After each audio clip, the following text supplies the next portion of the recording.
This is a special presentation of NFL Network. Few franchises in sport resemble the hard-nosed personality of the city they represent, quite like the five-time Super Bowl champions of Pittsburgh. And once again, the Steelers lead their division deep into November. But the Steelers have a tough road ahead, and there is no room to take anything for granted. Tonight, the Bengals hit town eager to serve up a cold dish on the Steelers in their run to the playoffs. It's time for Cincinnati and Pittsburgh to kick off Week 12 on Thursday Night Football. Cincinnati, Pittsburgh, round 2, baby. There are few things in this world tougher than steel. Unless, of course, you go to Pittsburgh. Yes, sir! There, at the confluence of hardscrabble and beat you to a pulp, you will find the Steelers.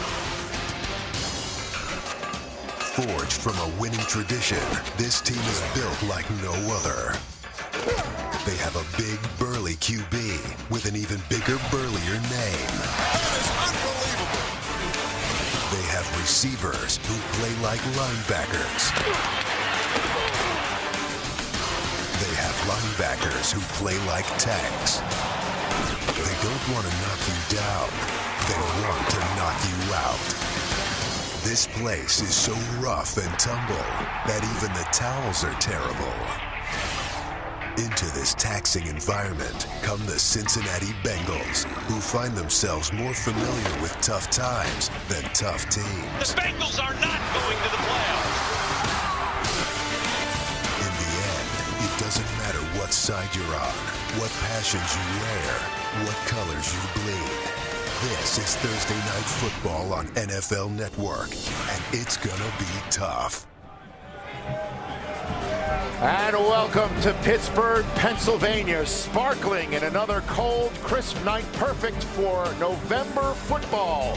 Welcome inside Heinz Field, where it is 32 degrees, and the crucial words meaning feels like 22 degrees. It is a stiff wind, and snow is expected as the Steelers and the Bengals kick it off right here in Heinz Field. And welcome to the set location on the South Plaza in Pittsburgh, PA, right near where the confluence of the three rivers meet. I am Rich Eisen, pleased to be joined by Steve Mariucci, Deion Sanders, Marshall Falk, and the Dancing with the Stars champion. We're going to call it right here and now, Warren Sapp.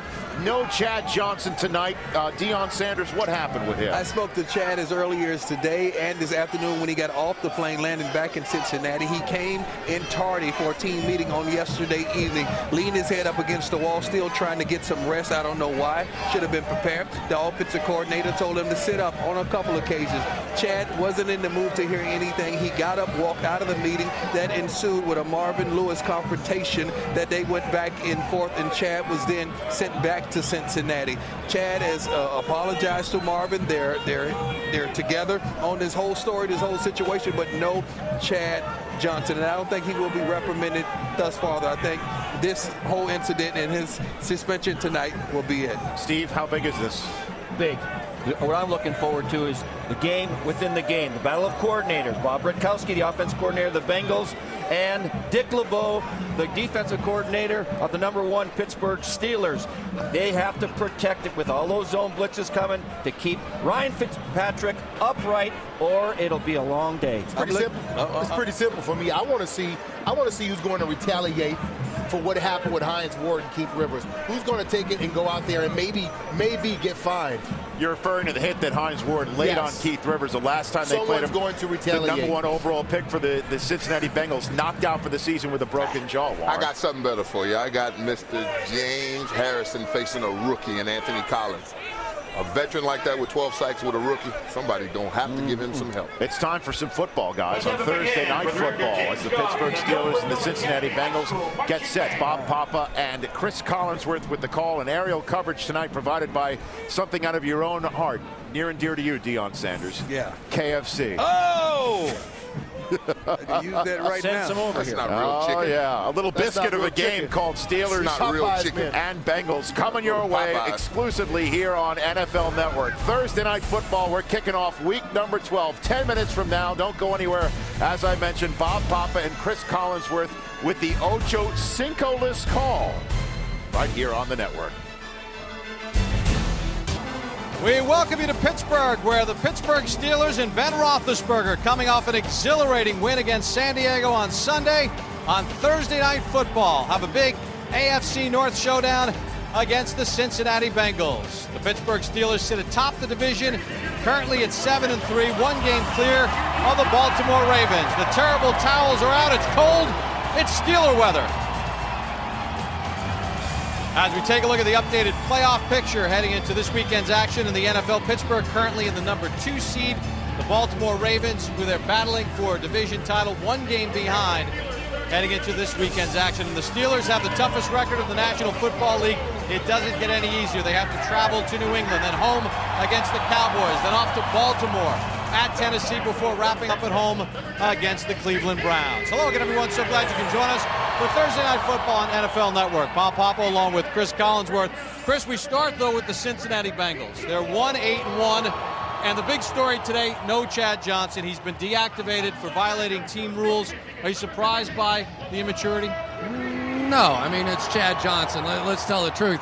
But with Carson Palmer on the sideline with the injury, Chad Johnson is the Cincinnati Bengals' best player, and your best player has to be better than that. If your offensive coordinator, if your coach wants you to sit up straight in your chair, then you sit up straight in your chair, because otherwise those younger players on that team look at you, see you get away with it, and it starts to deteriorate. Unfortunately, Chad Johnson hasn't gotten that message yet. All right, well, while Cincinnati is about subplots, Pittsburgh is built with the blocks of defense, ferocious. That's what they bring into the game tonight. No question about it. One of the best defenses in all of football, led by James Harrison, the sack machine himself. Lamar Woodley is running mate on the other side. Aaron Smith, I think, as good a defensive end as there is in the game. Pressure, pressure, pressure. James Ferrier inside, the leader. Troy Polamalu, they call him the quiet assassin. On the back end, you have Ike Taylor.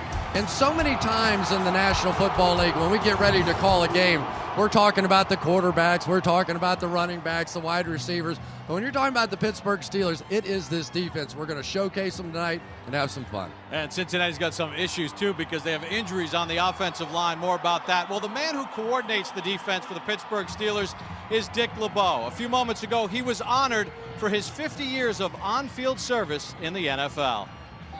I'd like to thank the Rooney family, Pittsburgh Steelers, the National Football League, the Steeler Nation.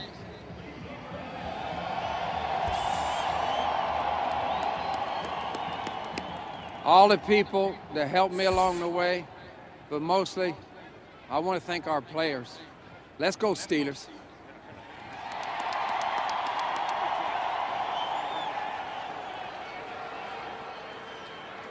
Dick LeBeau, a class act, Chris.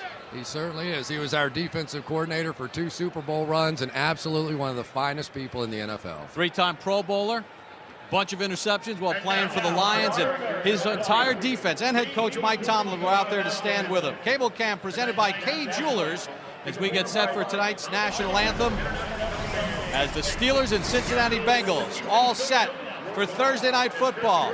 Cable Cam presented by Kay Jewelers. Time for the national anthem. Here's Chris Kirkpatrick. Clarion, Pennsylvania, Chris Kirkpatrick.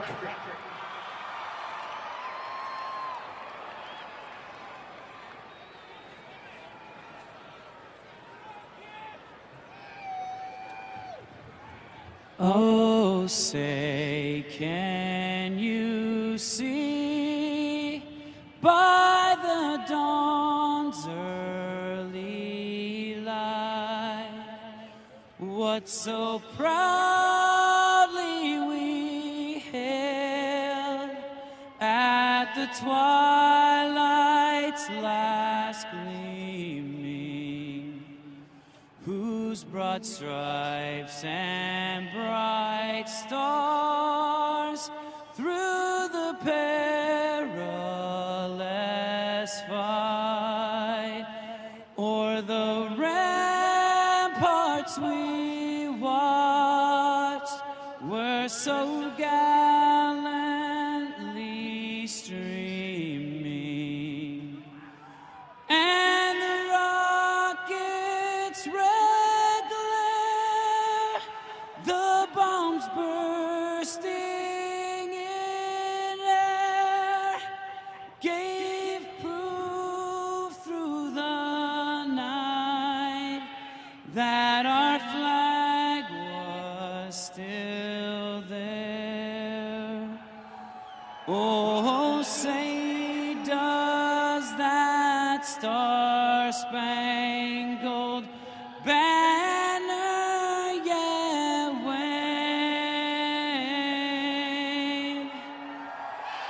o'er the land of the free and the home of the brave.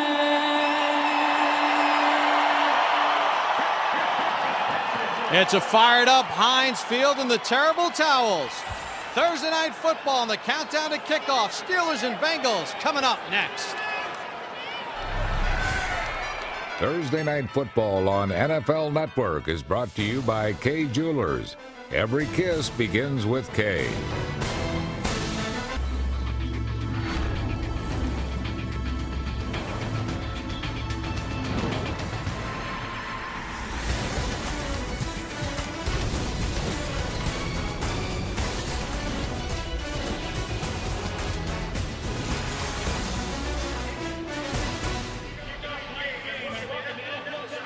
Back at Heinz Field, the Pittsburgh Steelers and Cincinnati Bengals getting set to kick off Thursday Night Football. Ben Roethlisberger will get the football first. Cincinnati won the toss, and they elected to defer. Roethlisberger 7-2 lifetime against Cincinnati.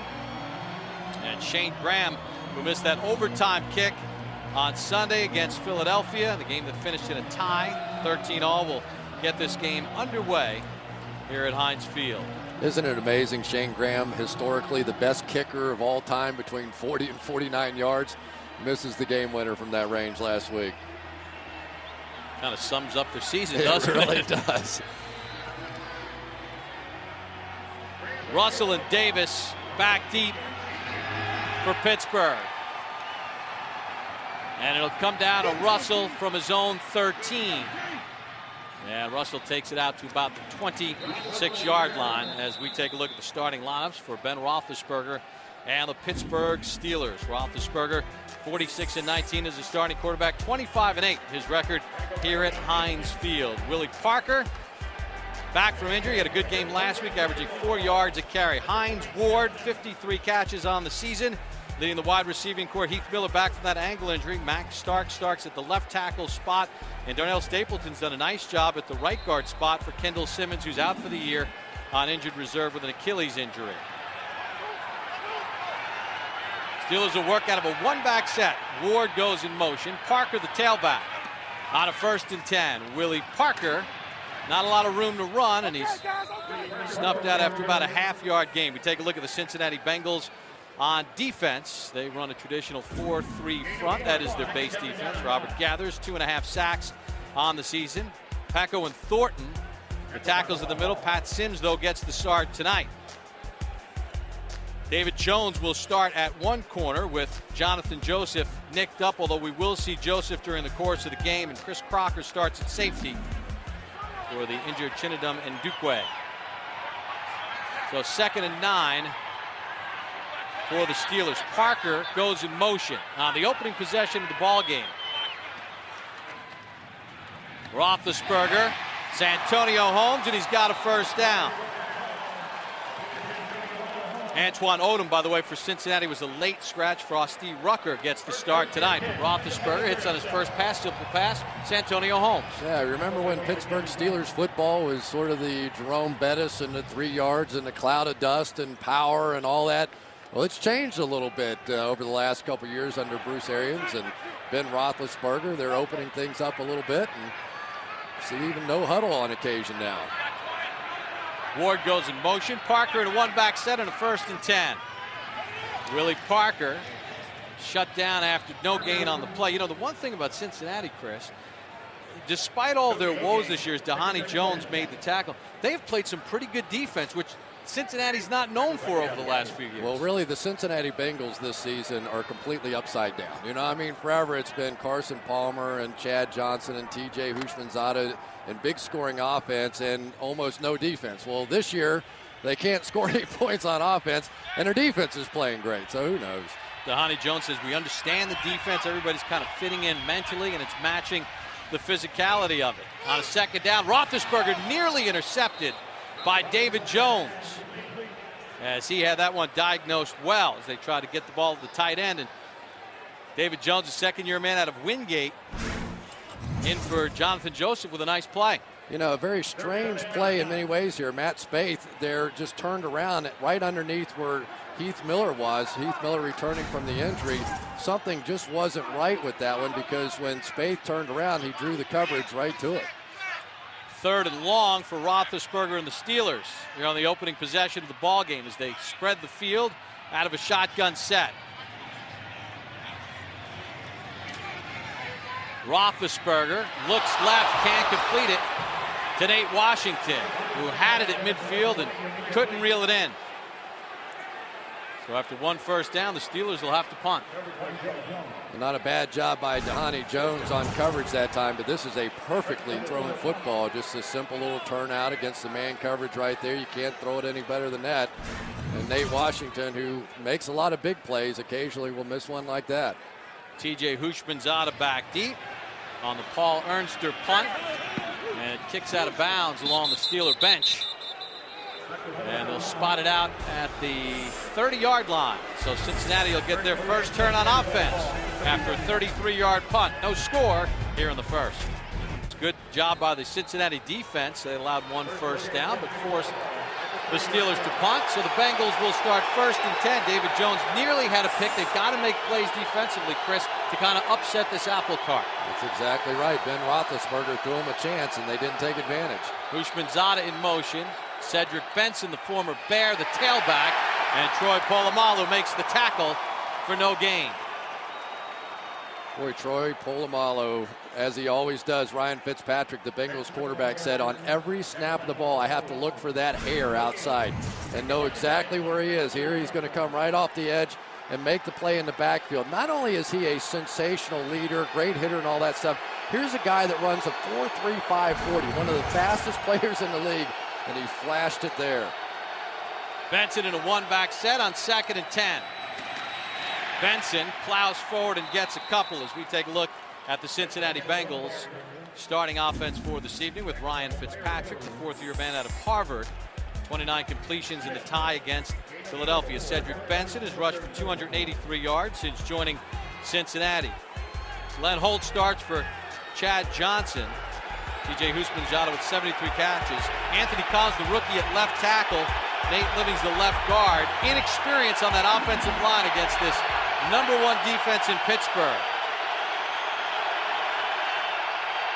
On a 3rd and 6, Kenny Watson in the backfield with Fitzpatrick.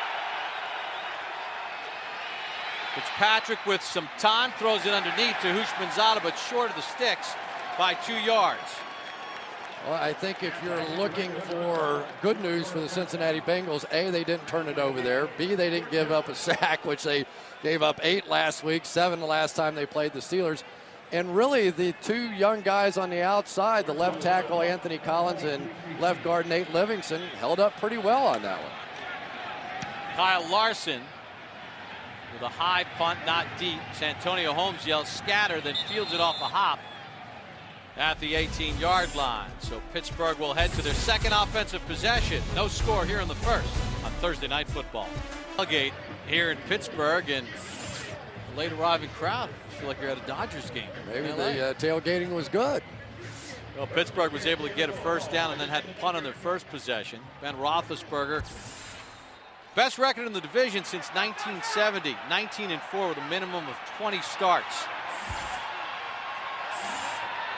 1st and 10 for Pittsburgh with Willie Parker working out of an eye. Pittsburgh goes 3 tight end out of this formation. Parker hit and dropped after a gain of about 1 yard. Marvin White on the tackle. Well, Ben Roethlisberger is in pretty heady company, Chris, when you take a look at his wins in his first 5 seasons, already at 46 victories. Yeah, and I always say when people show me a stat or a graphic like this, I say, well, who else is on that list? And you see Otto Graham and Dan Marino and Tom Brady and John Elway. That's for real. That's a real list right there. He knows how to win. Boy, he can make some unbelievable plays. Blitz on for Cincinnati. They work the end around of Nate Washington. Cincinnati had it sniffed out perfectly and holds it to a gain of about 3. Leon Hall was there for containment with Frosty Rucker, who's a little slow getting up. And Frosty Rucker is in for Antoine Odom, who's already inactive because of injury. Well, the Bengals come with a blitz there, and they get hit with a reverse, which is really just about the perfect call to have on in that situation, because typically you get man coverage down the field. But for the Bengals, who have enough issues, another injury, this time to Frosty Rucker, is not good. Marvin Lewis is wondering what's next.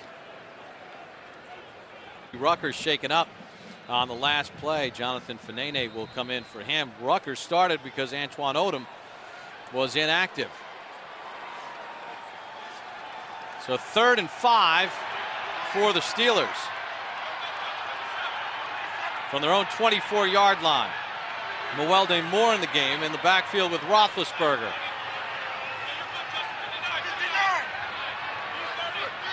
Play clock down to 5. Roethlisberger can't find Holmes. And once again, Pittsburgh will have to punt. You know, this is a Cincinnati Bengals defense. We hit on it a little bit, but they have been playing much better as of late. Mike Zimmer coming in as the new defensive coordinator. The last 2 weeks, they've held the opponents to 68 yards rushing, that being the Eagles, who like to throw the ball anyway, and Jacksonville. But don't forget the Eagles. You know, the Eagles, they played 5 quarters against them, so it has definitely been an improvement lately. Ernster with another short punt that goes out of bounds along the Pittsburgh bench. There is a flag on the play. Back at the 28-yard line. Another poor punt for Ernster. Ron Winter, veteran official, is our referee. 28-yard punt. During the kick, holding number 34 of the receiving team. A 10-yard penalty. First down. Curious Hebert called for the penalty, negating some good field position for Cincinnati. First quarter, Cincinnati on their second offensive possession with an offensive line that is makeshift. Chris Collinsworth, a lot of injuries, and they're trying to just patch it together. Yeah, to say the least. They called it MRI Monday. They had 3 offensive linemen. The MRI reports came back one at a time. Levi Jones, Andrew Whitworth, Scott Kustra, all out of this game. So the rookie Anthony Collins in playing left tackle, and Nate Livings, who's never played in an NFL game, welcome to the NFL against the #1 ranked defense in the National Football League. Houshmandzadeh in motion on a 1st and 10 for Cincinnati. Catch made by Glenn Holt along the sideline, as he was able to pick up about 5 yards. William Gay on the coverage as we take a look at this Pittsburgh Steelers defense. Aaron Smith, 4 sacks on the season. The linebackers, Lamar Woodley, 9.5 sacks. James Farrior has 2. Larry Foote has 1.5. And James Harrison with 12. Ike Taylor and William Gay, the starting corners, and Ryan Clark and Troy Polamalu, a 4-time Pro Bowler, the safeties. 2nd and 4. No running room at all for Benson, and he's grabbed by James Farrior around the waist and brought down. The 80th tackle of the season for James Farrior. And, you know, talking with Marvin Lewis yesterday, he said, we know the outside guys are going to get there, but it's Farrior who wins the one-on-one matches that really causes us the biggest problems. Yeah, and James Farrior is the chase linebacker, if you will. He's the guy that's typically on the front side that gets to go make the plays, and Larry Foote is the poor guy that has to sit back on the backside and wait for anything cut back. I don't think Larry Foote likes that role so much, and Farrior wears him out on it sometimes, but he's awfully good at it. Pittsburgh has forced 56 3-and-outs this season, the most in the NFL. Wide open Chris Henry, and they convert that time to the Steeler 41-yard line. Fernando Bryant, who was signed last week, makes the tackle after a gain of 14.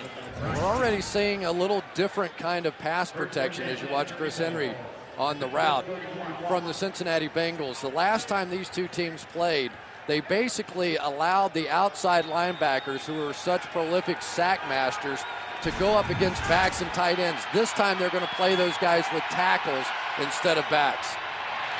Benson, with some contact, picks up about a yard before he's run out of bounds by Ryan Clark. He got the first hit on him.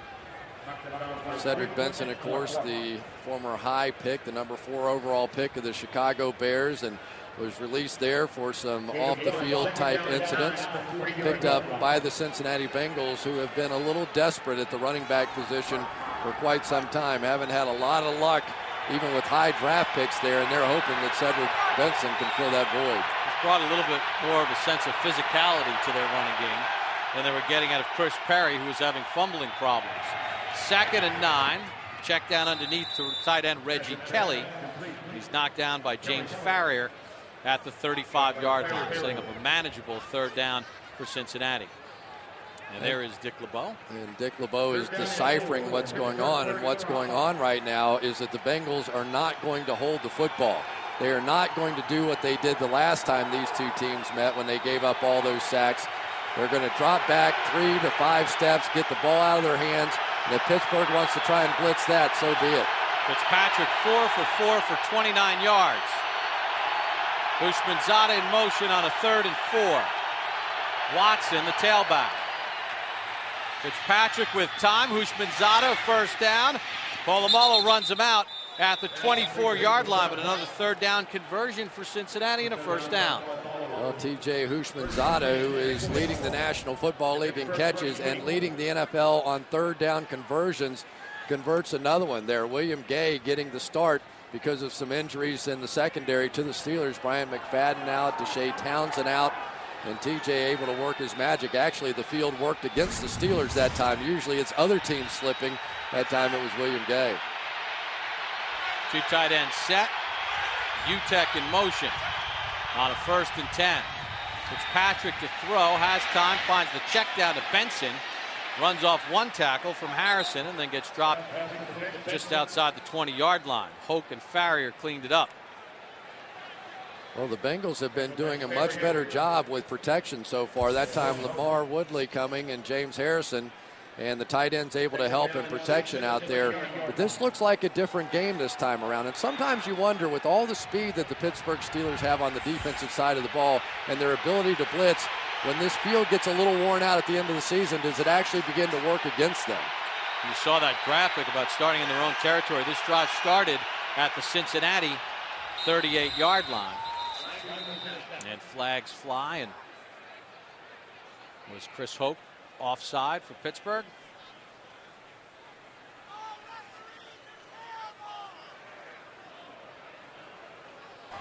Offside. Defense number 91 in the neutral zone to snap. 5-yard penalty. Remains 2nd down. It's Aaron Smith, the left end. I think it's Chris Hoke. Yeah, right inside. Would you call this a little sleepy start for the Pittsburgh Steelers? I mean, clearly here's the division leader, one of the top teams around. The Bengals come in with 1 win. A little sleepy start out here. It is a short week. Especially the emotional game that they played on Sunday against San Diego, having to come from behind and win. So 2nd and 1. Benson fights hard. He gets the 1st down. He wiggled out of the Polamalu tackle. And it looks like he's right near the 1st down marker. The yellow line is unofficial. Well, catch NFL replay for re-airs of the weekend's 4 best games, enhanced with wired sound and exclusive footage. We take you on the field, behind the scenes. You get the post-game reaction. NFL replay Tuesdays and Wednesdays, 8 and 9:30 Eastern, only on NFL Network. Well, the Steelers, probably the biggest improvement they've made on this team is in the red zone defense, ranked number 1 in the NFL this season after being 22nd a year ago. 1st and 10, Fitzpatrick just checks down to Benson and picks up about 3 yards on the play, but he's ruled out of bounds, didn't get his feet down, so it's incomplete. I think Cedric Benson said, why bother? 3 is 3. I think you could have completed that pass. They come out there and you just have to be able to drag that foot a little bit, and I don't know. Not too good. Is that hard for a back? I mean, that's a receiver move. Do backs really think about that? Dragging their feet, tapping the toes? This is called professional football. Yes, you're supposed to think about tapping your toes. Well, after what happened last night, I wonder sometimes really. things that go on. 10th play of the drive. Little direct snap to Benson. And Pittsburgh not fooled. He takes it to the 10-yard line. Picks up 3. Farrier again on the tackle. Well, the Bengals going with their version of the Wildcat offense this time, and for the Pittsburgh Steelers, not fooled. You know, this is one of those offenses now that I think every defense in the NFL is spending a little time preparing for it. I would guess half the teams in the league running what the Miami Dolphins sort of started this season when they beat the New England Patriots with it. Well, Cincinnati's converted a couple manageable third downs on this drive. A 3rd and 6. Watson in the game to the right of Fitzpatrick. Good protection, and Holt's got it for the touchdown. Boy, Ryan Fitzpatrick threw a whistle inside, and Fernando Bryant was beaten. Glenn Holt with a touchdown catch, his first of the year. Well, they did a great job on the outside. Got both outside linebackers blocked. James Harrison on the left side. On the other side, Lamar Woodley blocked as well. And then the replacement for Chad Johnson. Chad couldn't have done any better than that. Works it in there against Fernando Bryant, who was a late season pickup for the Steelers because of some of the injuries on the corner. Yeah, Chad Johnson deactivated. Glenn Holt got the start. Glenn Holt gets a touchdown, and Shane Graham completes the extra point.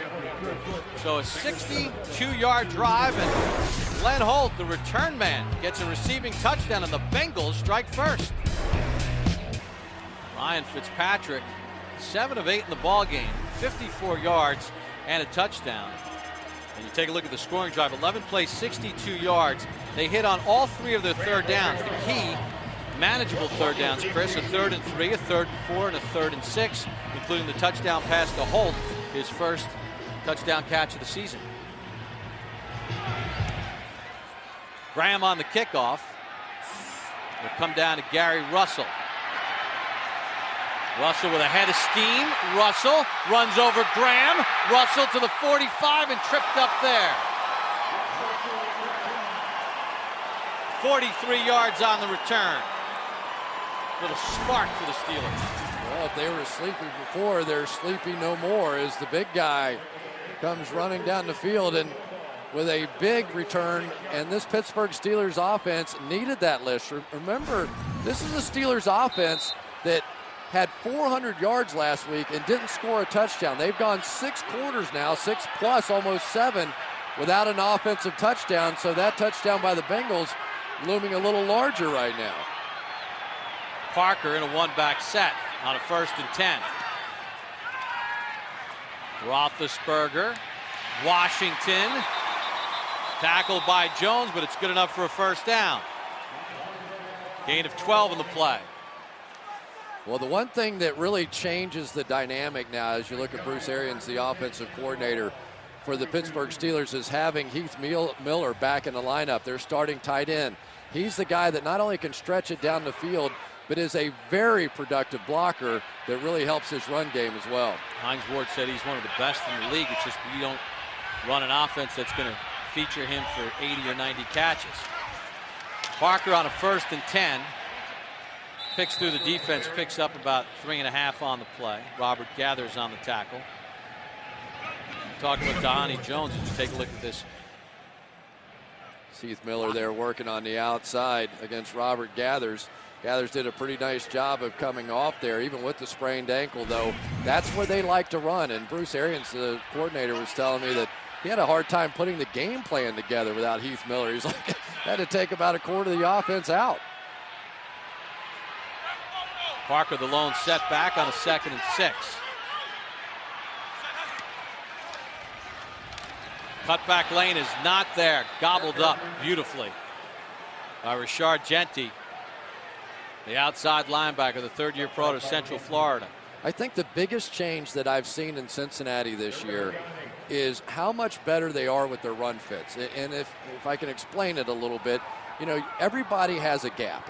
And a lot of teams, especially poor teams, they try to chase out of their gap and do something beyond just their simple responsibility.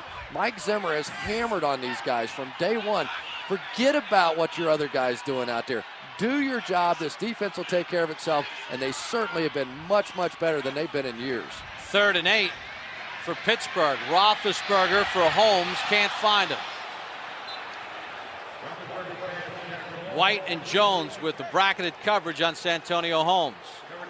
Well, certainly one of the storylines in Pittsburgh over the past couple of years anyway has been the number of hits that Ben Roethlisberger has been taking. He's a guy that believes in standing in that pocket. Jonathan Fanene coming through, almost getting a shot there, but they have been trying to get Ben to get that ball out of his hand, but they understand that's his style, and he's probably not going to change. Ernster on the punt.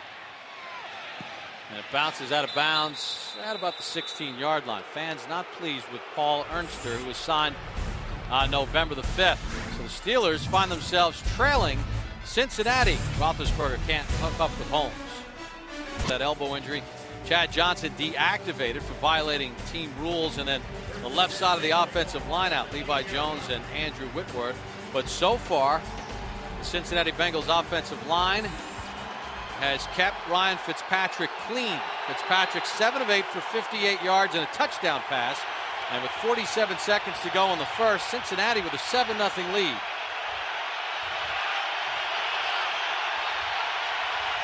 Coates and Benson make up the eye behind Fitzpatrick. Benson picks up a couple on the play. Well, I was talking to Ryan Fitzpatrick earlier in the week, and I asked him what the biggest difference was between now and the first time they played the Steelers. He said that the coaches are actually showing a little more confidence in me. It used to be if we were backed up on our own end, they'd never let me throw the ball. It was just run, run, run, and punt the football out of there. And I said, can you explain the difference in playing in the National Football League? He said, it ain't Ivy League anymore. He understands defensive tackles are faster than he is now. Benson again on second down, fighting for extra yards, and takes it out to the 24-yard line, and what will be the final play of quarter number 1. James Farrior and Casey Hampton on the tackle. Well, the story in quarter number 1, Ryan Fitzpatrick engineering a 62-yard drive at Heinz Field, including a touchdown pass to Glenn Holt. Bengals with a 7-0 lead after 1.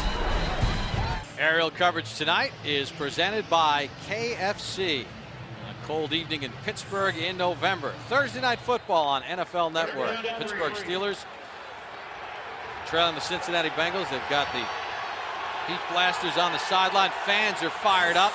Cincinnati starting the second quarter, facing a 3rd and 3. On the last drive, Fitzpatrick 3 for 3 on 3rd downs. Fires one again, wide open, first down, and then dropped by Holt. He had it and dropped it. Well, the Bengals to that point had been tremendous on 3rd down, and it was why they were winning the game. 3 for 4 to that drop, and that was a pretty easy one. The Pittsburgh Steelers really the difference because they are 0 for 3 on 3rd downs. Don't forget the Bengals last week against the Eagles held down to 3 for 18 on 3rd down, so that has really been the strength of this defense lately. The key is all the 3rd downs have been short. The longest one has been 3rd and 6. Short punt that time by Larson of 31 yards. Well, NFL Total Access takes you around the league. Latest news and information from all 32 teams. NFL Total Access. Rich Eisen leads the band Monday through Saturday only on NFL Network. Now, Chris, you remember the earlier meeting this year in Cincinnati. The Bengals had 5 consecutive 3-and-outs. Every 3rd down was 3rd and 10. Tonight they're keeping it manageable. Holt just drops an open pass. Well, and the Steelers defensively, they're number 1 in this one too. Best at 3-and-outs. They force teams off the field in a hurry. Willie Parker, flag on the play as Parker picks up about a half yard. Genty on the tackle. That flag comes in the vicinity of offensive holding. And Ron Winter will tell us the guilty holding. party. Offense number 83. 10-yard penalty. Repeat first down. Tight end Heath Miller. Well, Heath Miller on the outside trying to keep that block. It's a little bit tougher to see there, but from other angles, you can see that he grabbed the jersey on the inside of the shoulder pads and pulled him down. It was a good call by the officials, and I don't think Mike Tomlin wants to hear about good calls. He got a lot of calls last week he didn't care for too much. 13-2 in the penalty disparity. So on 1st and 20, Roethlisberger finds his tight end, Heath Miller. And he takes it up to midfield. Crocker on the tackle. It's a gain of 14.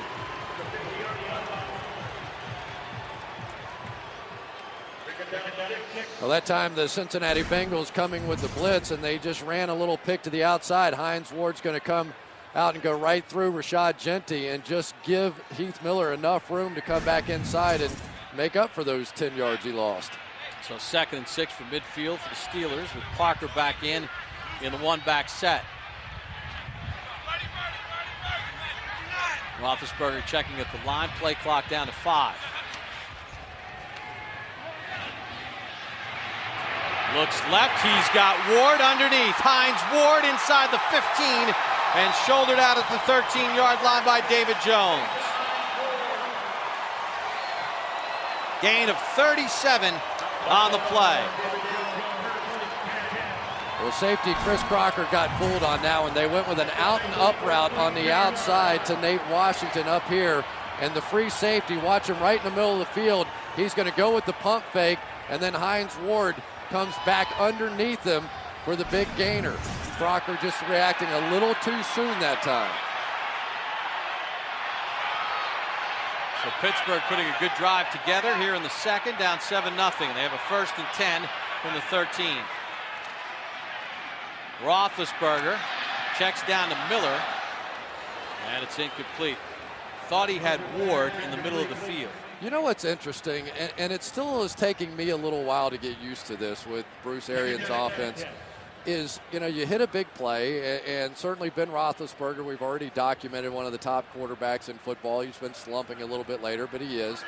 But they hit that big play, they're down inside the 15, and to see them go to spread formation. I mean, typically you think of coming in, now we're going to pound it in there the way the Pittsburgh Steelers do. It's just not the way they're playing now. Yeah, the first meeting they had a 1st and goal at the 3 and threw it 3 times and had to settle for 3. Parker picks up a yard, and that's it. Jonathan Fanene on the tackle. We want to welcome those of you who are joining us on NFL.com. Welcome to NFL Network Thursday Night Football. Remember, you can log on now to NFL.com/live for enhanced coverage of tonight's game. Well, typically this is where you begin to get some pressure from defenses. Having Ewaldi Moore in the backfield, one back, no tight ends, and if you're going to bring pressure for Cincinnati, they've been burned over the past few weeks by it. Let's see if they're willing to come with it here. Last week in the red zone, they had to settle for 2 field goals on 3 trips. 3rd and 9, Roethlisberger to the sideline, and Limas Swede, the rookie out of Texas, held short of the 1st down by David Jones. Nice play by Jones to wrap him up. And for Limas Swede, not a great effort at the end of this one. They're really just trying to get the completion, inside technique on the part of Jones.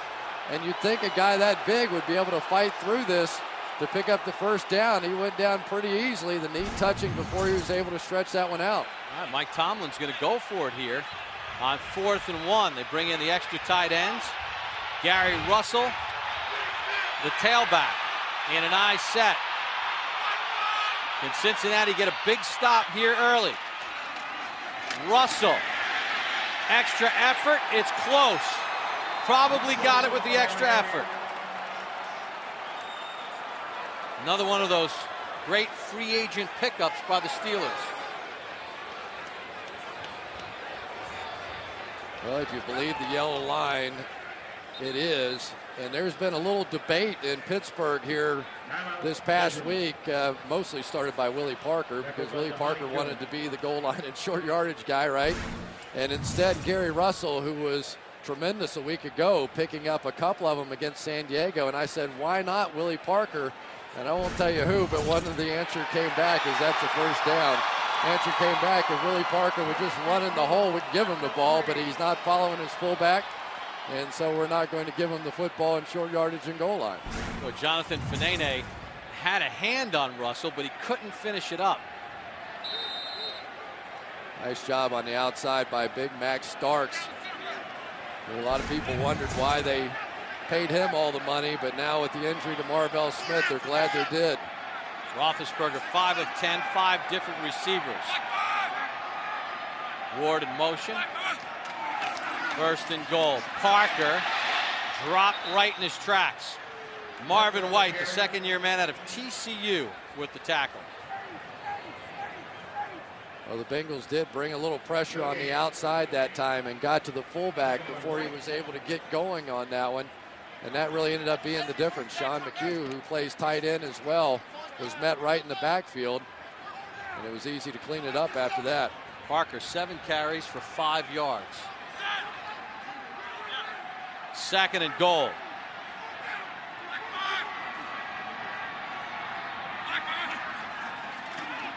Roethlisberger has his tight end for a touchdown, Heath Miller.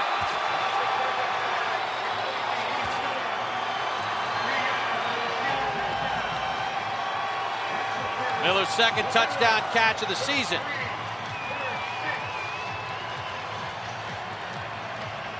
But Mike Tomlin went for it on 4th down, converted, and then Heath Miller with the touchdown. Yeah, overloaded to that side, and you saw Matt Spaeth come out, and the guy that he thought had man coverage against Heath Miller and blocked him, and then Miller able to sneak out in the corner of the end zone. Ernst to hold on this Jeff Reed extra point. Snap is good, and Reed knocks it through. So Heath Miller able to haul in Ben Roethlisberger's touchdown pass. We're knotted at 7 here in the 2nd. Pittsburgh, the Steelers go 54 yards on 8 plays. Ben Roethlisberger with a 3-yard touchdown pass to Heath Miller. The key on that drive to Gary Russell, 4th down run on 4th and 1. The extra effort, Chris, got him the 1st down. Yeah, and I think Mike Tomlin had seen enough of his offense going 7 quarters without scoring a touchdown, and he knew emotionally it was important for them to stick it in once they got it that close. So Cincinnati will get the football. Remember, on Cincinnati's last possession on 3rd down, Holt had a big drop that would have kept that drive alive. And with the wind kind of quartering across the stadium, the ball falls off the tee. Glenn Holt is back deep. He averages 25 yards to kickoff return on 37 chances.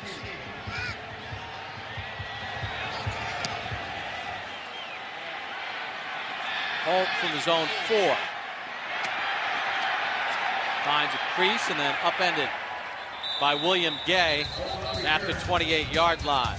Well, the Bengals and Steelers tied at 7 here in the 2nd. Baltimore, 1st and 10. Fitzpatrick just dumped it off to Daniel Coates, the fullback.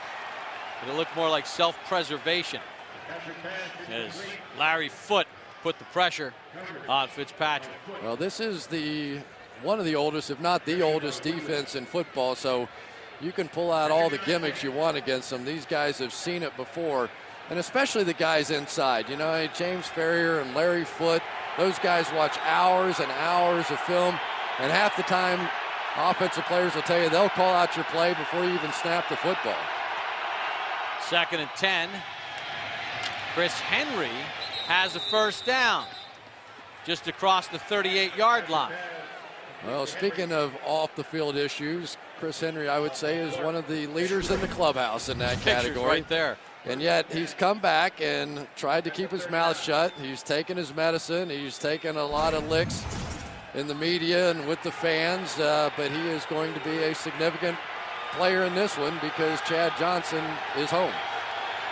Chad Johnson deactivated after violating team rules last night.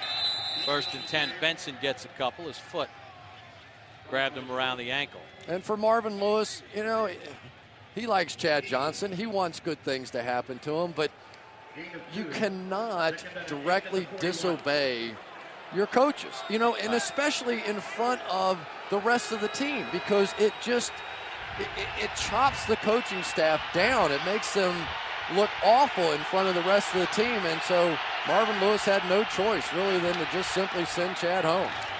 On a 2nd down, Benson with some room, tripped up by Taylor. Good block by Stacey Andrews to spring him. You know, I talked with Marvin on the field before the game. He said, listen, you know, if you let one thing go, what do you say to the other guys? What do you say to the rest of the team? You've got to be consistent, at least internally. They're going to make an official announcement after the game. Yeah, well, the announcement is that Chad went too far. He was asked to sit up, wasn't too happy. He was a little sleepy and not happy to be in a meeting. And basically he said, I was going to go to the bathroom, and that bathroom trip took him all the way to Cincinnati. 3rd and 1. Watson did not get there. It's close. Polamalu got his head in there, and Cincinnati doesn't think they have it. They've sent out the punting unit. Oh, James Ferrier is just going to fill right up the middle, and not only does he get the hit, but he drives them backwards. When you're talking about short yardage, this is the thing, this 225-pound middle linebacker, and they've had a pretty good one there that size in the past, and Jack Lambert about the same size, but that was a shot from James Ferrier's huge play. Larson to punt. Good spiraling kick. Fair catch by Holmes.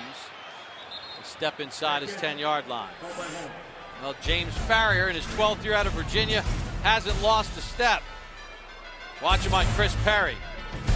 Not happening. Miller in motion. He has the Pittsburgh touchdown. Parker squeezes through the hole, and Crocker drops him at the 15. Yeah, Bob, you brought up a great point, I thought, during the commercial break, talking about why Chris Perry with that 3rd and 1 play. You know, Cedric Benson had been getting you some pretty good chunks of yard. He's a bigger, more physical back, and they turn around for Chris Perry's first carry in a long, long time, and he was met in the hole and driven backwards. You just have to wonder what Cedric Benson would have done there. Yeah, Benson 10 carries for 27 yards, but he got some yards after contact. That was the first carry of the game on a 3rd and 1. Parker again near the first down marker. Brandon Johnson on the tackle. You know, the interesting thing about the Pittsburgh Steelers' new style of play, and that being sort of a more throw it around, wide open style of play, is this offensive line is really built more for running the football. They're big, strong, physical guys, not very fast. You know, just don't move very well. Sometimes they'll miss on those pass blocks, but you give them a chance to do this, come off the ball in a 3rd and 1, usually they're pretty efficient. Hey, it's the Steelers, it's Pittsburgh, cue the snow. 3rd and inches. They give it to Davis, and he's got the first down and plenty more. Gary Davis, the 3rd-year man out of Illinois, with his 11th carry of the season. Well, and when it just gets down to this, you know, and you put them all in a phone booth and you're playing 9-on-7 football, as they call it in practice during the course of the week, most times the Pittsburgh Steelers are going to beat the Cincinnati Bengals. I mean, let's just say that. Historically, if you say which team is the tougher in that kind of situation, it's the Pittsburgh Steelers, and that's what they've made their name on. Ward was the motion man on a 1st and 10. Roethlisberger, Santonio Holmes diving across midfield before he's tripped up at the Cincinnati 49. Gain of 27.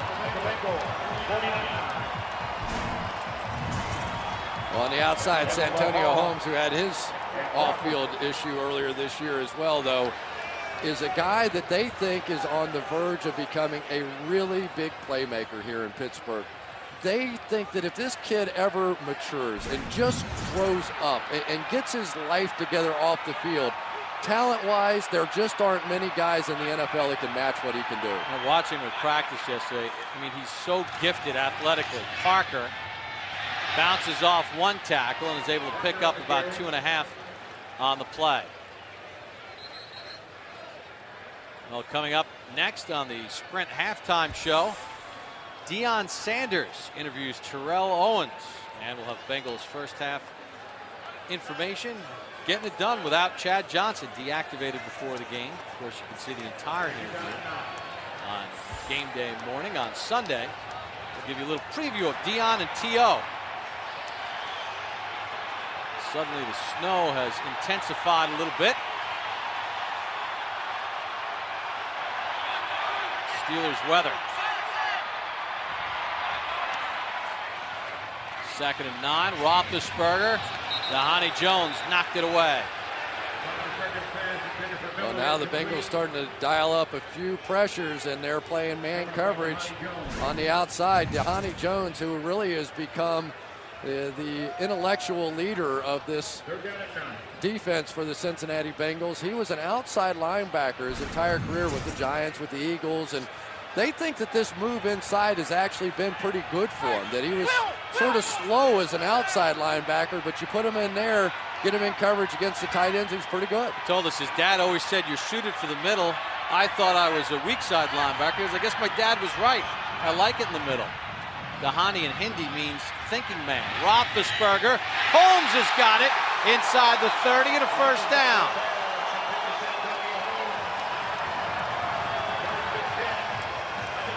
Boy, you're talking about a maturing Santonio Holmes working against Leon Hall here. Watch the patience he shows at the top of this route. A little move to the outside. Instead of just a one-cut move, he's going to actually turn his hips, turn his head to the outside. Hall bites just enough, and Roethlisberger with a terrific throw. On a 3rd and 9, this drive started at the Pittsburgh 9-yard line. 1st and 10 at the Cincinnati 26. Parker loses about a half-yard. Brandon Johnson got the first hit. You know, one of the guys that I think is probably hurt most by this field is Willie Parker. I mean, here's a guy, one of the fastest running backs in the league, and you could just see him out there in the frustration. He wants to make that one cut, turn the corner, make another cut, but on this field, it's more of a Jerome Bettis kind of field, you know, just take it in there and pound it away. And I don't think those double cut moves are going to be very effective for Willie tonight. Saw the yardage, 14 yards on 11 carries. Parker goes in motion on the 2nd and 11. Little screen to Heath Miller. Gets a block, then stood up and dropped at the 20-yard line by Leon Hall. Willie Colon, the right tackle, got a block early to get Miller a couple of extra yards. Yeah, another one of the packages for Heath Miller. But for Cincinnati right now, they are getting zero pressure. I mean, really, Ben Roethlisberger is standing back there. In the first game these two teams played, it's the only game this season that Roethlisberger wasn't sacked. And so far, the Bengals tonight not doing any better. And you can see the frustration level starting to rise as they try to get there. Impressive drive that started at the Steelers' 9. They've moved it deep into Bengals territory at the 2-minute warning, tied at 7. Every Sunday with NFL Game Day Morning, the first and best pregame show with All-Pros Warren Sapp and Marshall Faulk. NFL Game Day Morning at 10 Eastern, only on NFL Network. We take you around the league to all the important games with live updates and reports each and every Sunday morning here on NFL Network. Snow has intensified a little bit. Steelers facing a 3rd down at the 19 of Cincinnati, a drive that started at the Pittsburgh 9. Roethlisberger with time, knocked away by Jones, intended for Holmes. Well, a good drive that time for the Pittsburgh Steelers, but it's going to come up short again. They go with a 3-by-1 formation, 3 receivers at the top of the field, and they tried to run a little inside pick play that time for Holmes, but good job in the secondary by David Jones. He tucked himself right in behind Holmes, didn't allow himself to get picked, and was able to knock that ball down. Jeff Reed will try a 37-yard field goal. Looked like the ball also hit Holmes' chest. So this to give Pittsburgh the lead from 37. And Reed knocks it through. So Jeff Reed now 17 of 18 on the season. Mike Tomlin loves him. Steelers by 3. Falls here in Pittsburgh. Jeff Reed, a 37-yard field goal. The players trying to keep warm. Pittsburgh has scored the last 10 and have a 10-7 lead. You got to be careful with those heaters. You can set your shorts on fire with those. And you're so cold you don't even realize it sometimes. We played in that Freeze Bowl game in Cincinnati in the AFC Championship game, 59 below with the wind chill. I was trying to crawl inside that heater. Reed to kick off. Holt back deep. Holt has the touchdown in this game for Cincinnati and a 10-yard catch. Will field it on the run from his own 11. Tripped up and dropped right near the 30-yard. Well, there's James Farrior and that Pittsburgh linebacking core that's made their presence felt. Yeah, they sure have. They are probably the best in the game right now. They are all over in every direction. Lamar Woodley early on, and of course the hit by Foot, the hit by Ferrier on the big third down play. And this is a team, they feel like, in talking to James Ferrier earlier this week, he thinks that they should win games without an offense. They don't care if their offense scores. They think that they should get safeties like they did last week. They think they should score touchdowns like they should have done last week if the officials hadn't messed it up. They think just their side of the ball is enough to win games. Let's have a little low, though. On a 1st and 10. Perry on the run. And Aaron Smith on the tackle. Cincinnati will go no huddle here. Yeah, Aaron Smith, one of those guys. Dick LeBeau says that in the entire time I've been here, I can count on one hand the number of times he's been driven out of his gap. 2nd and 10. Perry on the screen. Perry gets back to the line of scrimmage, and that's it. Timeout called by Pittsburgh now, with Cincinnati facing a 3rd and long and 1:16 to go. The Cincinnati Bengals have to be a little bit careful here. They're starting to get into that mode as they come out there with the little slip screen pass, that time to Perry. But boy, you end up in these 3rd down and 9s and 3rd down and 10s. You could end up with a touchdown going in the other end zone against Pittsburgh.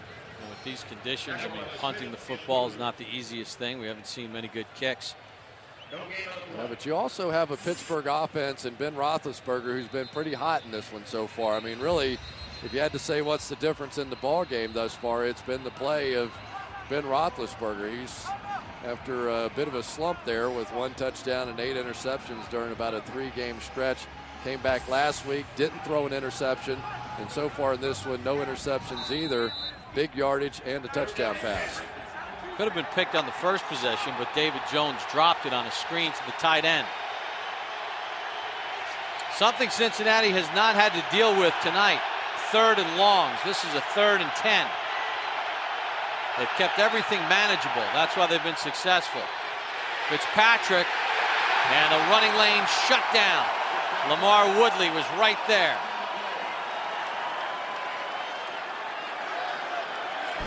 Timeout Pittsburgh with 1:11 to go. Well, here's the classic. This looks like it's going to be a blitz this way, but then watch these guys fall out and the blitz comes over this way. That's what the Pittsburgh Steelers are all about. They make you think the blitz is coming one way, and then that time it was Fernando Bryant who came from the other side.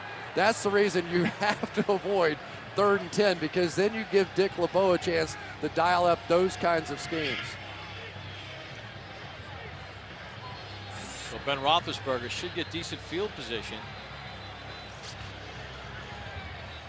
Darren Simmons, the special teams coordinator for Cincinnati, giving them some last-minute instructions. Facing now a 4th and long. Kyle Larson into punt. Santonio Holmes back deep. Well, and you have to appreciate the fact the Bengals were trying to be aggressive there, but they may have left too much on the clock here for Roethlisberger. Larson just got it away as Lawrence Timmons nearly had the block for Pittsburgh. The ball is deflected at the 40-yard line. Did it touch a Steeler? And it is Cincinnati ball. It hit the leg of one of the Steelers, one of the blockers, one of the protectors. I think that was Limas Swede, the rookie wide receiver, was sort of milling around the football and trying to throw a block, and the ball bounced off his leg. And it looked like it hit his left hand, too. And the Cincinnati Bengals have it. Watch the left hand right there. Hit his fingers on the left hand. Oh, boy. As a return man there, Santonio Holmes has to yell fire, fire, or whatever the word is the Pittsburgh Steelers use. And that means everybody stop blocking, get away from the football. Let me know where this thing is, and that is a huge rookie mistake by Limas Swede. Well, he's yelling scatter or fire, but Swede didn't get out of the way. You can see Holmes waving his arms, trying to say, get away from it, get away from it. And experience or lack thereof on special teams cost the Steelers on that one. Now we're inside of 2 minutes.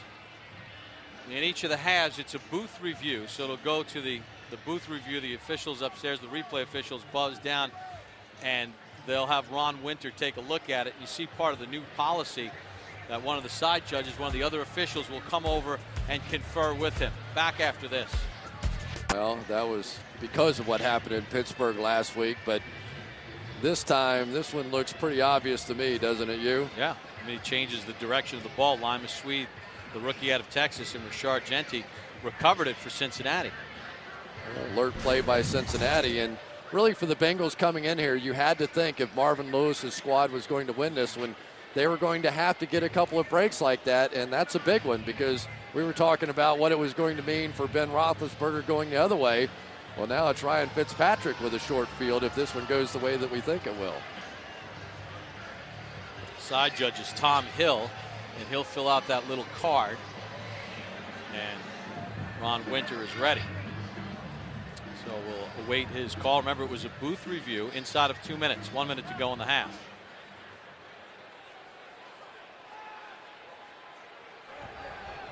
After review, the ruling on the field stands.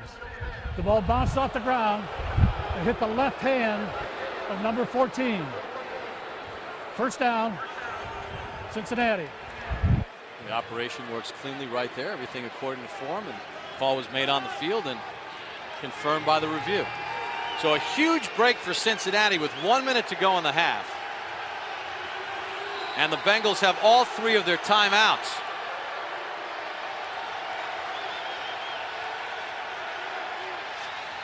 Fitzpatrick on a first down pass play, knocked down by Aaron Smith. Boy, and I think that one was Lawrence Timmons who came through and just simply ran over the running back that time for the Cincinnati Bengals, getting the pressure in there. And right now we're starting to see these linebackers really attack. That was Aaron Smith that got his hand up, but it was Timmons who forced that one early. 2nd and 10 from the 39. Fitzpatrick, safe pass to Houshmandzadeh, made Timmons miss, and then slides down at the 34-yard line. No offense, but I'm not too crazy about a slide down in that situation. You're on the border of field goal range here, and you certainly have a tough field to kick off. Every single yard in this situation matters. TJ should have put his head down. Second timeout used by the Bengals. On Houshmandzadeh, diagnosed perfectly by William Gay and Ryan Clark.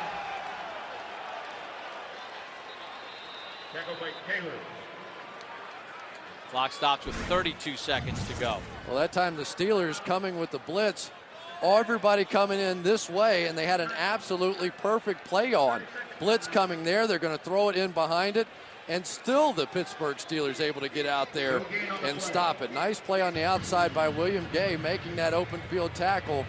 And for Cincinnati, that was one they should have had. Boy, that's one you sit back in the meeting room and you go, if we can catch them in this blitz and throw this hot read out here, this screen pass, we ought to be able to pop that one, and they didn't gain an inch on it.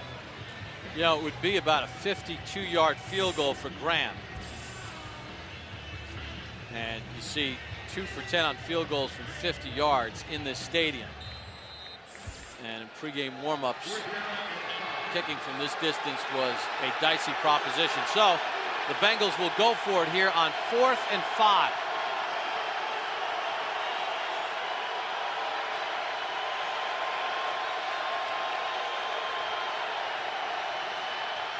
Fitzpatrick has time. Fitzpatrick nearly intercepted by William Gay.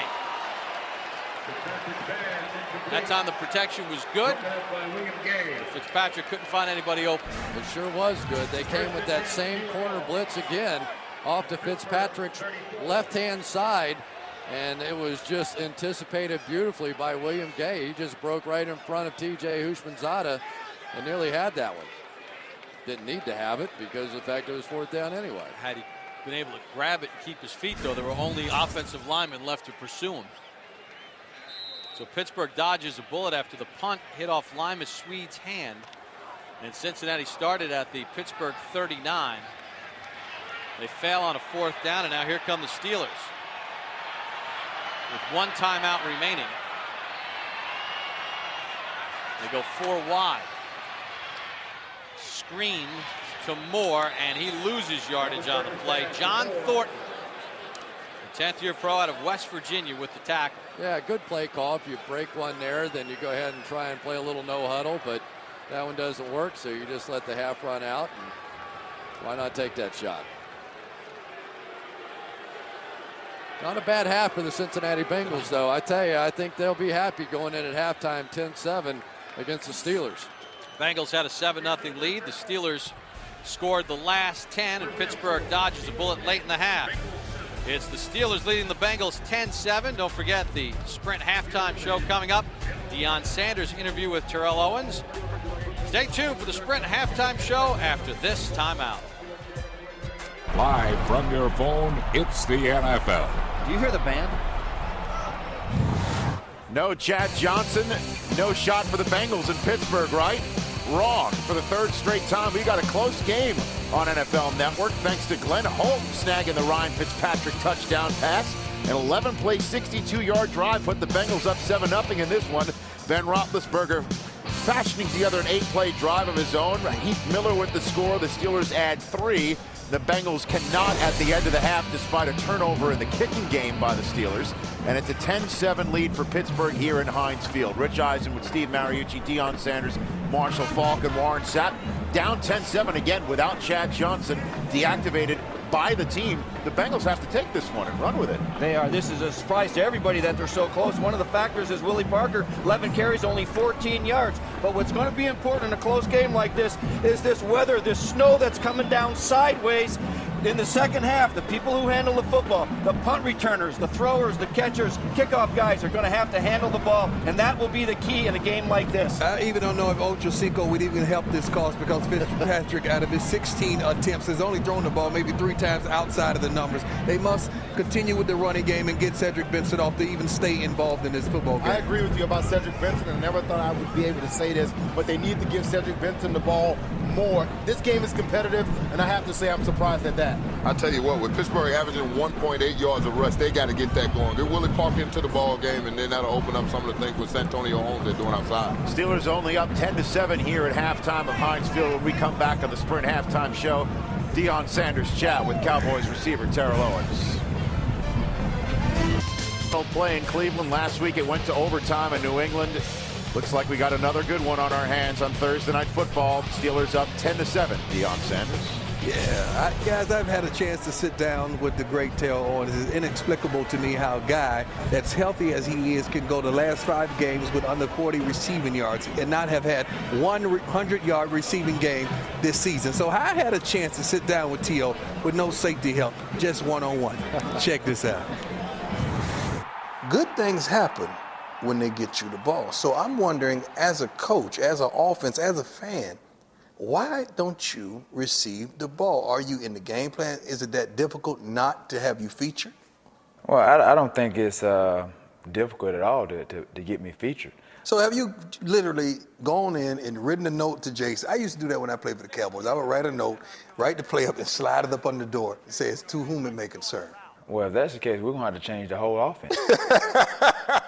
We're going to have to change the whole dynamics of the offense. And, you know, if I get on this interview and say, well, I need the ball more, we need to do this and we need to do that, then, you know, the heat is going to be on me. You're the bad guy. So, yeah, exactly. So now I've kind of just been quiet. We've been waiting. No, you got to understand. The media, and I'm part of it, we've been waiting. Everybody's been saying, he's going to blow any minute. Coach Mariucci said, I know he doesn't like that. He's going to blow any minute. But you've been humble. He's right. I don't like it. 13-3 a year ago, America's team. Nice offseason acquisitions. This is supposed to be the Super Bowl year. Now you find yourself sitting comfortably in your penthouse suite at 6-4. That ain't good enough. Not for the Dallas Cowboys. For a lot of teams, that's fine, but not for the Dallas Cowboys. Well, you know, it's not even just for the Dallas Cowboys, because when I came here with the idea and the notion that we had a chance to win a championship. Me coming to the city of Dallas, I want to bring a 6th Super Bowl championship to the city of Dallas. And for me to have the numbers that I have, not really being involved, it is discouraging. It is frustrating. So what's more important, the numbers or the championship? The championship. But at the same time, You can't obtain that championship if I'm not involved in the offense. So what you're trying to say, if you have the numbers, the championship going to come. It's going to come. And the thing is, and I think a lot of people, they see that. As you said earlier, when I get my hands on the ball, things happen. I can't throw it and catch it. I can only do one thing. It's not that I can't play. It's the system of which I'm in. Oh, it gets better than that, but you can only catch that as game day morning with these two guys on Sunday morning. This interview is somewhat provocative, but one thing about T.O., he tells it like it is. And you should watch that morning show, not only to catch the entirety of Deion's conversation with Terrell Owens, but if you've had a rough Saturday night, Deion's sweater will wake you up. Coochie. Wow. Just like a big cup of Joe. Bringing it back. Have a living better now. 10 a.m. Eastern time. NFL Game Day morning will get you set for the rest of Week 12. I'll be there. The second half coming up, a game fittingly refereed by a man named Winter. It's snowing here in Heinz Field. A 3-point Steelers lead on a Bengals team without Chad Johnson. Don't go anywhere. The second half coming up. Steelers with a 10-7 lead over the Cincinnati Bengals. Ben Roethlisberger 10 of 17 in this ballgame for 139 yards and a touchdown pass. Of course, Chad Johnson of Cincinnati inactive for tonight's games. Get a look at the weather forecast throughout the course of the evening. We've had a little bit of snow. With the wind chill, it feels like 22 degrees, but it feels like Pittsburgh Steeler weather. Bob Popple along with Chris Collinsworth here on Thursday Night Football. Chris, you know, first half Cincinnati early in the game did a pretty good job of managing their third downs. They kept it to 3rd and short, got a touchdown on the board, but Pittsburgh's starting to get their sea legs, aren't they? Yeah, they really are, and I think defensively they're starting to make the difference. Ever since Glenn Holt's drop, that sort of killed their streaks of converting those third downs for Cincinnati on the offensive side. This offense really hasn't been able to get it back in gear. Defensively, though, the Bengals have been able to stop Willie Parker. It's been all Ben Roethlisberger offensively for Pittsburgh thus far. Yeah, Willie Parker, 11 carries for 14 yards. And really one of the big plays at the end of that first half was the punt that hit off Lima Sweet. Cincinnati takes over at the Pittsburgh 39-yard line, and the Steelers hold them to 4 and out. Cincinnati went for it on 4th down, but the Steeler defense really stood up tall in that spot. You know, you're unranked defense in the NFL. You come in and you clean up mistakes, and they did it in a major way there just before the half. Troy Polamalu and the Steeler defense pretty active. They had that one drive in which Cincinnati marched down the field. They hit a couple of third downs, all manageable third downs on that drive, and the Holt touchdown gave Cincinnati a 7-0 lead. Cincinnati won the coin toss. They deferred to the second half as they're bundled up on the Steeler bench. Heath Miller, the guy down catch for Pittsburgh. So Jeff Reed to kick off from Mike Tomlin's Steelers. Second half underway. Holt lets it bounce at the 10, scoops it up at the 6. Holt tripped up at the 20 and knocked down at about the 22-yard line. Let's take a look at the Pittsburgh defense, ready to go back to work. Yeah, and if you're a Bengals fan and you're hoping for a big rally here in the third quarter, nobody else has been able to do it. That's amazing. 9 points allowed in third quarters this entire season. When Dick LeBeau gets a chance to go in at halftime and make a few adjustments, usually they're pretty good ones.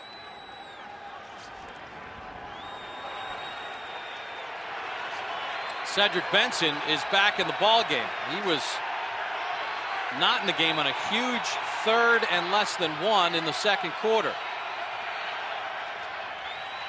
Fitzpatrick zips it downfield and dropped. Goodness. At the 40-yard line by Holt. His second drop, and he lost to shoot a boot. Boy, that is a shot that time by Ryan Fitzpatrick right in the numbers. This is drop number 2 for Glenn Holt. And again, an easy one to catch. I mean, you don't get a lot easier than that in the NFL, and that's really been the big struggle for Cincinnati this year, completing balls down the field. Last week, Fitzpatrick completed a touchdown pass of 26 yards. His only one of 17 passes this year of over 20 yards that he's completed. Holt with 2 big drops. He does have the touchdown, but he had a 3rd down drop, and he drops that one. Pass on the outside to Andre Caldwell, the rookie out of Florida, for a short gain up to about the 29-yard line. And you just have to wonder if Andre Caldwell Rome Simpson aren't the future, along with Glenn Holt. The Bengals have a huge decision to make at the end of this season. TJ Houshmandzadeh was looking for a new contract. He's going to be a free agent. They could always franchise him. They could force him to stay around here. But do they keep him? Do they keep Chad Johnson? I think there's a question about that as well. Caldwell, that was his first catch of the season. 3rd and 4 for Cincinnati with the blitz on. Gay's coming. Fitzpatrick gets it away, but incomplete. Intended for Caldwell. And they are getting close on the backside. They are consistently bringing this corner blitz off the back edge. William Gay coming from Fitzpatrick's backside, and they are just about to get there. They found this to start at the end of the first half, and it is getting closer and closer. Larson on the punt. Holmes from his own 35. Flag immediately comes in as Santonio Holmes slithers his way up to about the 46-yard line, but we'll check the flag on the play.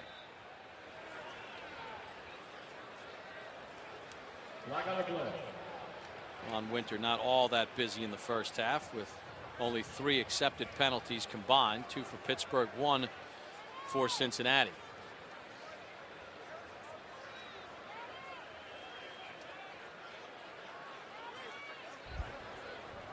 Personal foul. Illegal block while the player was out of bounds during the kick. 15-yard penalty.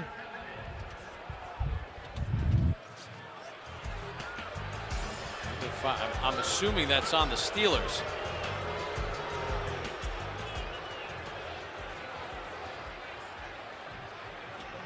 Mike Tomlin getting an explanation from the side judge. And it is against the Pittsburgh Steelers. So, hey, it's cold out there. Yeah, our lips don't always work so well either. But just so people understand that penalty, if a player is forced out of bounds trying to cover the kick, you have to allow him to get back on the field before you're able to block him. That time the Steelers attacked him out of bounds, and they got the penalty for it. Well, Santonio Holmes thought he gave the Steelers good field position, but that was negated. Welcome back to Pittsburgh on a cool evening. Steelers and Bengals. 1st and 10 for Pittsburgh from their own 23-yard line. Robert Gathers and Frosty Rucker both knocked out of this game with knee injuries. Their return questionable, so they have to juggle the defensive front for Cincinnati. As Willie Parker gets it across the 25 to about the 27-yard line. Well, Hines Ward, and he's a great receiver, but he's known for his blocking as well, Chris. Yeah, and he's known in Cincinnati for it. You'll see the hit that he puts on Keith Rivers right there, and that had a few people in Cincinnati fired up. But you have to realize that was a completely legal hit. Remember, helmet-to-helmet contact is allowed. It's just not allowed on defenseless players, kickers, quarterbacks while throwing, or receivers while they're going for the football. Perfectly legal hit, and I think the Bengals realize that too. Yeah, most of the players we talked to, is Mewelde Moore takes the handoff and picks up about 1.5 yards. Chris Crocker on the tackle. Dhani Jones was a little on the fence when we spoke with him yesterday about, you know, how do you evaluate what's clean. Hines is a phenomenal blocker. But, you know, that hit that we saw, we've seen it on punt returns, on a Reggie Bush punt return. And Hines Ward said, hey, listen, Bill Parcells has come up to me and said, you play the game the right way. So he said, I don't care what other people think. Football people think I play it the right way. Hines Ward does not have to apologize for anything on that play. It was a clean hit. 3rd and 4. Moore in the backfield with Roethlisberger. Ben with plenty of time, and then gets tripped up across the 30, and he fights, and he's got the first down. They had him wrapped up, but they couldn't drag him down, and Roethlisberger moves the chains. Well, and that's exactly what they love about Ben Roethlisberger here. He will hold the football, and everybody you talk to will admit it. Ben will admit it. And sometimes he says, I hold it too long, and I make mistakes, and I take sacks, and my offensive linemen look bad out of it, and I'm sorry for that. But I also make plays out of that. And I'm going to hold it off, and sometimes he's so big and strong, he can fight off those rushers and still make throws down the field. So you get the good and the bad out of Ben Roethlisberger with that. 1st and 10, Roethlisberger to throw. Roethlisberger, deep middle, looking for Holmes, underthrows him, and Holmes Can't adjust to it and make the catch. Leon Hall on the coverage, along with Marvin White. That was a nice play by Leon Hall, who the Bengals think is their hottest corner right now, playing the best. Hall never really identified where the ball was. Holmes came back through it. I thought if he had come back through Leon Hall a little tougher there, he might have been able to draw the pass interference call, but instead went for the ball and couldn't make the play.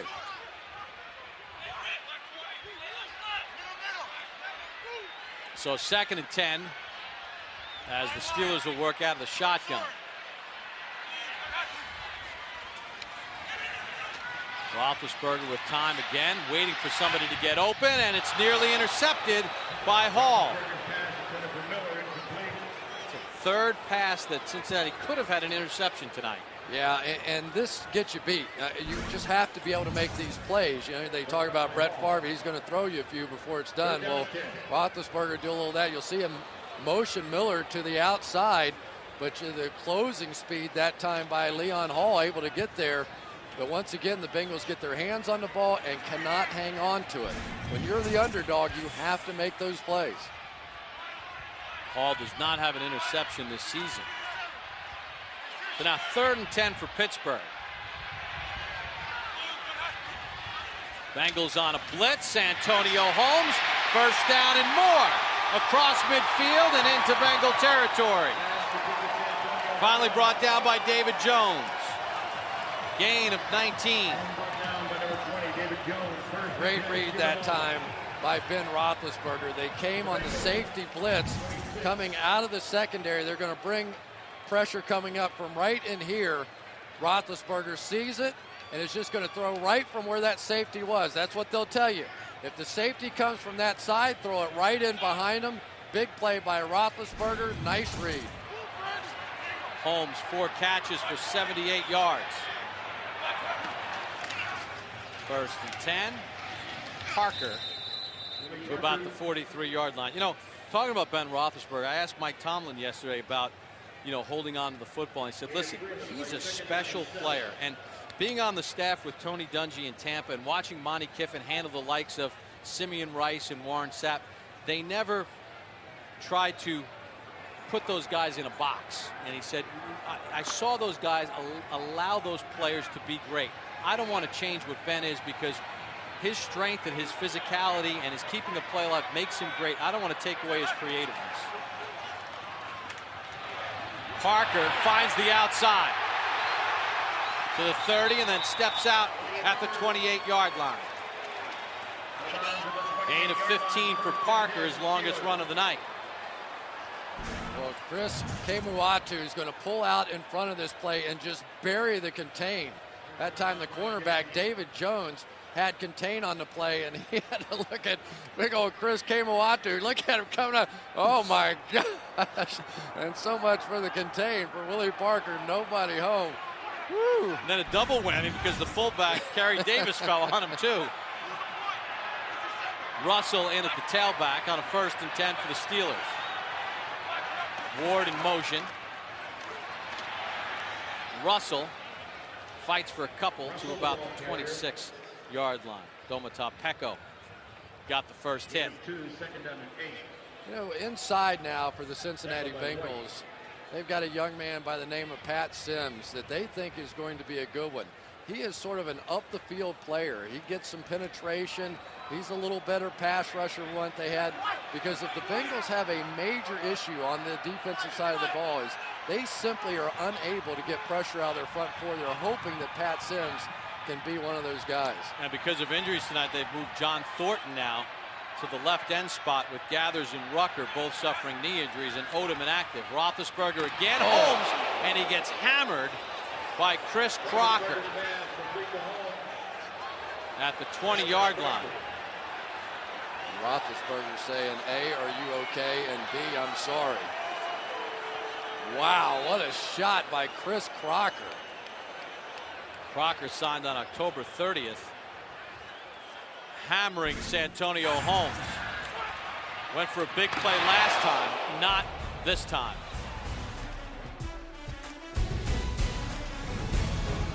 The medical staff checking on Santonio Holmes as he was hammered by Chris Crocker. Listen. Man, I tell you what, let me start with Santonio Holmes as he's sort of out on his feet there for a couple of minutes. When you have a young speed receiver, the one thing that you don't think they're going to be willing to do is run those slant routes inside, because that is always a possibility that you're going to get a shot like that. But for Chris Crocker, he has brought a presence at the safety position that the Bengals have not had for a while. Crocker played for the Browns, was with Mike Zimmer, the defensive coordinator, in Atlanta, and spent time with Miami. Signed on October 30th. 3rd and 2 for Pittsburgh. Roethlisberger with time, dropped by Hines Ward. A rare drop by Ward on 3rd down. So Jeff Reed, the field goal unit, will come out. And Hines have dropped a few of these this year. That was a little strange because he ended up jumping, and I'm not sure why. He jumped and had to reach down for the football. You just never know what happens on a play. Maybe a snowflake hit him in the eye. As stupid as that sounds, you play in the snow every once in a while, the one to hit you right in the eyeball, and you can't see anything. Reed from 38. He hit from 37 in the swirling winds here at Heinz Field. Snap is good, and Reed able to finesse it through. So Pittsburgh has scored 13 unanswered points, and the Steelers with a 13-7 lead here on Thursday Night Football. Cold, snowy evening at Heinz Field. It's Thursday Night Football on NFL Network. The Pittsburgh Steelers and their fans enjoying a 13-7 lead over Cincinnati. Those fans like it because they're protected from the snow. They've got the overhang. It just looks like Pittsburgh Steeler football out here, doesn't it? Everybody all bundled up, and a little warmer than it was last year when we were in here to call this game. It was freezing. A big ice storm came through here, and a little tougher than it is here tonight. Steelers 12 plays, 57 yards. Reed a 38-yard field goal. Santonio Holmes had a big 19-yard catch on a 3rd and 10. Reed to kick off through the flakes. Another short kick. Took a high hop, and Holt across the 20 and tripped up at about the 28-yard line by Gary Russell. Well, for Ryan Fitzpatrick, it has been a good start to the evening, but he has cooled off since. And these numbers right here, I think, are a little skewed because of the fact that Glenn Holt dropped 2 easy catches that would have been big plays in the game. And once again, you see the big bugaboo for the Cincinnati Bengals this season. Once a team so good at throwing the deep ball with Carson Palmer, they have nothing down the field whatsoever against Pittsburgh tonight. And one of those drops came on a 3rd down with Cincinnati leading 7-0. And as Fitzpatrick gets set for the start, Cincinnati says Pittsburgh was offside. They didn't throw a flag, so I think that's just going to be 2nd down and 10. Eric Guychek thought he had him jumped off sides. Nope. There is no foul on the play. 2nd down. He just snapped it, and Fitzpatrick took a knee. Hey, Chris, you know, one thing that we talked about earlier, considering you have a rookie left tackle in Anthony Collins, and you have Nate Livings at left guard, Cincinnati's done a pretty good job. No false starts, no holding penalties against the #1 defense in the league. I agree with you, and I think Anthony Collins and Nate Livings have done a nice job over here. Maybe they've discovered something because of the injuries on that side of the line. 1 sack in the ball game. On a 2nd and long, Benson gets a couple. Brad Kiesel and James Harrison on the tackle. You know, that big James Harrison over there, he is just simply becoming one of the dominant players in the National Football League. You know, he was cut a couple of times, 3 times, I think, by the Pittsburgh Steelers. And James Ferrier was telling me a story. He said when he was playing defense when he first got here, in the middle of practice, he would simply give up on plays and say, I don't have any idea what I'm doing. Get me off the field. And eventually, though, he's grown into a defensive MVP candidate for the Pittsburgh Steelers. Blitz on from Timmons, and Fitzpatrick has to get rid of it. The 2nd-year man out of Florida State, the former 15th overall pick, got pressure, and Fitzpatrick just had to unload it. And boy, I tell you, Lawrence Timmons is just going to be a player. I remember watching tape on him from college. This guy never stopped hustling. I never saw one play on his college tape in which he didn't hustle nonstop all the time. I think he's going to be a great one here. Well, welding more back deep with Holmes shaken up, and he calls for a fair catch at the Pittsburgh 35-yard line. 6:35 to go in the third. Timmons with the pressure. Steelers by 6 in the third. The Thanksgiving showdown. The high-flying Arizona Cardinals and the Philadelphia Eagles. Don't miss Thursday Night Football live Thanksgiving at 8 Eastern on NFL Network. Arizona has to play at home against the Giants this weekend, and Philadelphia has to go to Baltimore before they even get to each other on Thanksgiving a week from tonight. How about Kurt Warner this year? A definite MVP candidate with the way he's playing. Spectacular season. Two-time Pro Bowler. Roethlisberger. Pass knocked away, incomplete, no flag. Ward wanted one. David Jones on the coverage. Well, Hines Ward begging for a flag on that one. David Jones on him, just a little skinny post route here. And I think that's a pretty good no call that time by the officials. A little contact, but not NFL contact to draw that flag. Well, the Bengals, after a hot start on offense, have really done nothing since against this Steelers defense that has really started cranking it up. 2nd and 10. Moore, who had 3 touchdowns and 120 yards rushing in their first meeting, picks up a couple. Brandon Johnson on the tackle.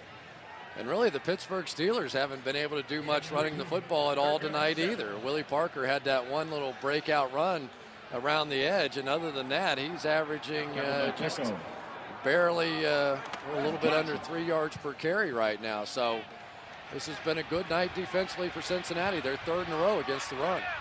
Lima Swede is checked on as an extra receiver on a 3rd and 7. Moore in the backfield with Roethlisberger.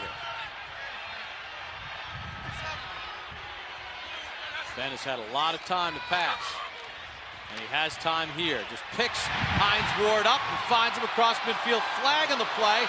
Ward to the 30. Ward to the 20. Knocked down by Jones, but we'll check the flag back at midfield. That's a no-brainer right there. Nate Washington with a huge pick on the play, just simply drilled the defender of Hines Ward. That's an easy one. It's coming back. Pass interference. Offense, number 85. A 10-yard penalty. Repeat 3rd down. That was pretty blatant, Chris. As you go across the field, watch the collision right in the middle of the field. That time working against David Jones and Nate Washington. You've got to be more subtle than this. You can get away with a pick, but you can't do that. You can't just run across the field and smash into the guy. I mean, every single official out there has some receiver that they're assigned to. So somebody was definitely watching both of those players, and as the receivers crisscrossed that time, it was easy for both of them to pick that up. Washington didn't cross. He broke down like he was going to make a tackle. I hear you. So that negates a 42-yard gain. Roethlisberger under some pressure. Moore dropped in his tracks by Jones, who's been all over the field tonight. He's done a nice job. You get the feeling they've been trying to pick on him a little bit. One of the nickel guys coming in and playing, but Jones has been there to make some plays for them. You know, it's interesting. Despite the fact that the field has been tilted and Pittsburgh has control, Cincinnati is one busted play away from having the lead. It's 13-7. No question. Ernster to punt. Hushmanzada back deep. Another bad punt by Ernster. Takes a favorable roll. He was signed after Mitch Berger could not battle back from a hamstring injury. And he's not a popular guy in the Steel City right now. But look at that. 6 possessions since then. 21 plays, just 35 yards. The Bengals averaging 2.85 yards per play. And that's even below what the Steelers have averaged this year, allowing 3.86, which is the lowest since 1978 for any defense in the NFL. Fitzpatrick just 5 for his last 12 for 22 yards. He'll throw on 1st down. Nowhere close to Hushmanzada. Well, once again, the offensive line holding up pretty well. Fitzpatrick with tremendous time that time, and he just threw that one in the dirt. You know, against Pittsburgh, you're not often going to get a chance to throw one completely standing up and no pressure and no blitz, and he just threw a bad ball that time. 2nd and 10. They stayed out of 3rd and longs in the first half. That's why they were able to have some success.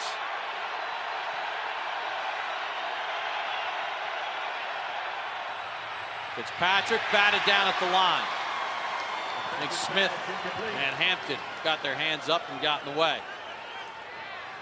But it is Troy Polamalu who got the attention of the quarterback, Ryan Fitzpatrick. Fitzpatrick saying that he is simply going to know where he is at all time. You can see Fitzpatrick look right that way and then throw it directly into the hands of Aaron Smith, who's been doing a good job knocking down balls tonight.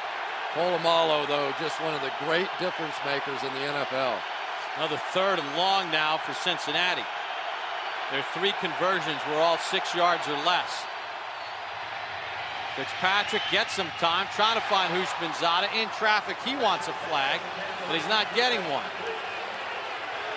And he is all over the back judge. I think he's saying that William Gay grabbed his face mask coming out of the break. Let's take a look. Sure did. Got away with it. And he grabbed me right by the face mask, and you were right, TJ. Larson on the punt. Moore to the 37-yard line. Brad St. Louis on the tackle. Well, Sunday is game day on NFL Network. Don't miss NFL Game Day highlights for the best highlights, on-field interviews, much more.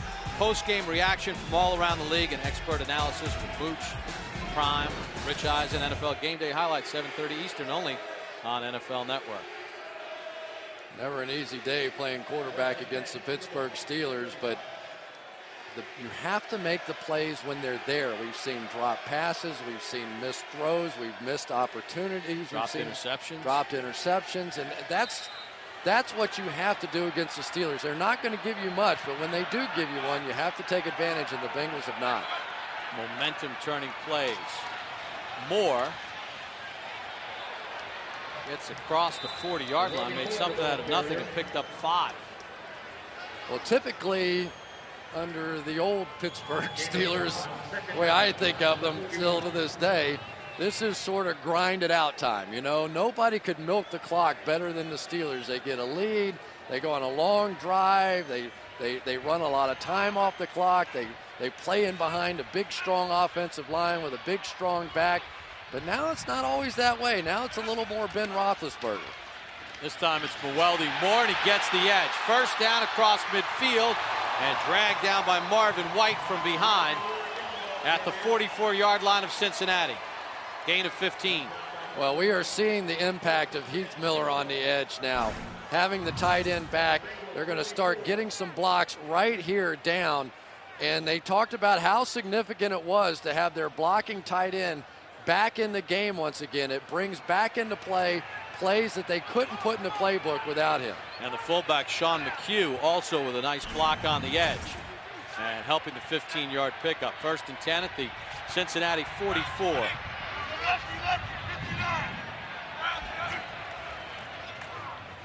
Moore again, and this time Brandon Johnson drops him for a loss of a couple.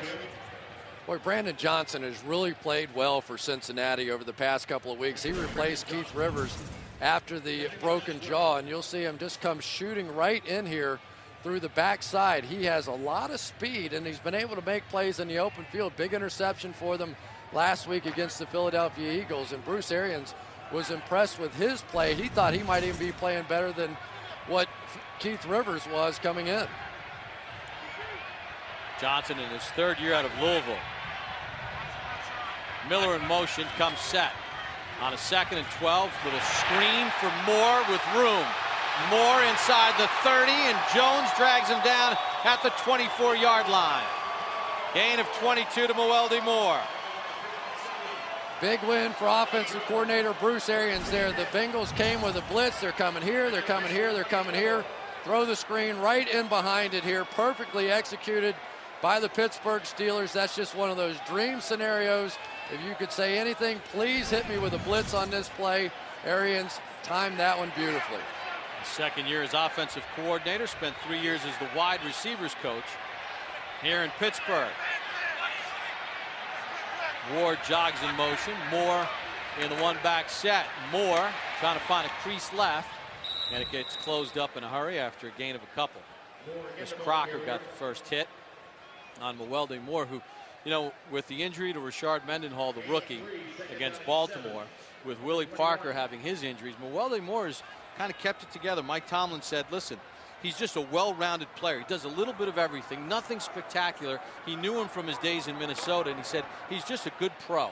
Yeah, he really is, and he filled in beautifully. Had over 100 yards rushing against Cincinnati in that first matchup, and he got it done for this football team when they were really out of backs.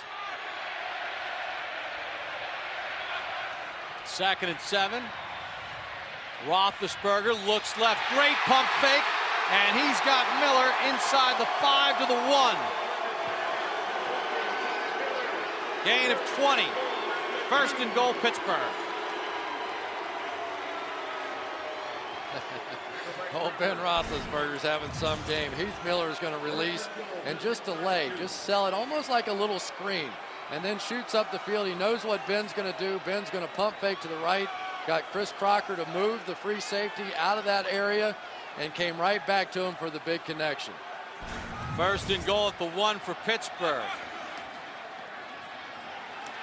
Russell will walk in, touchdown Steelers.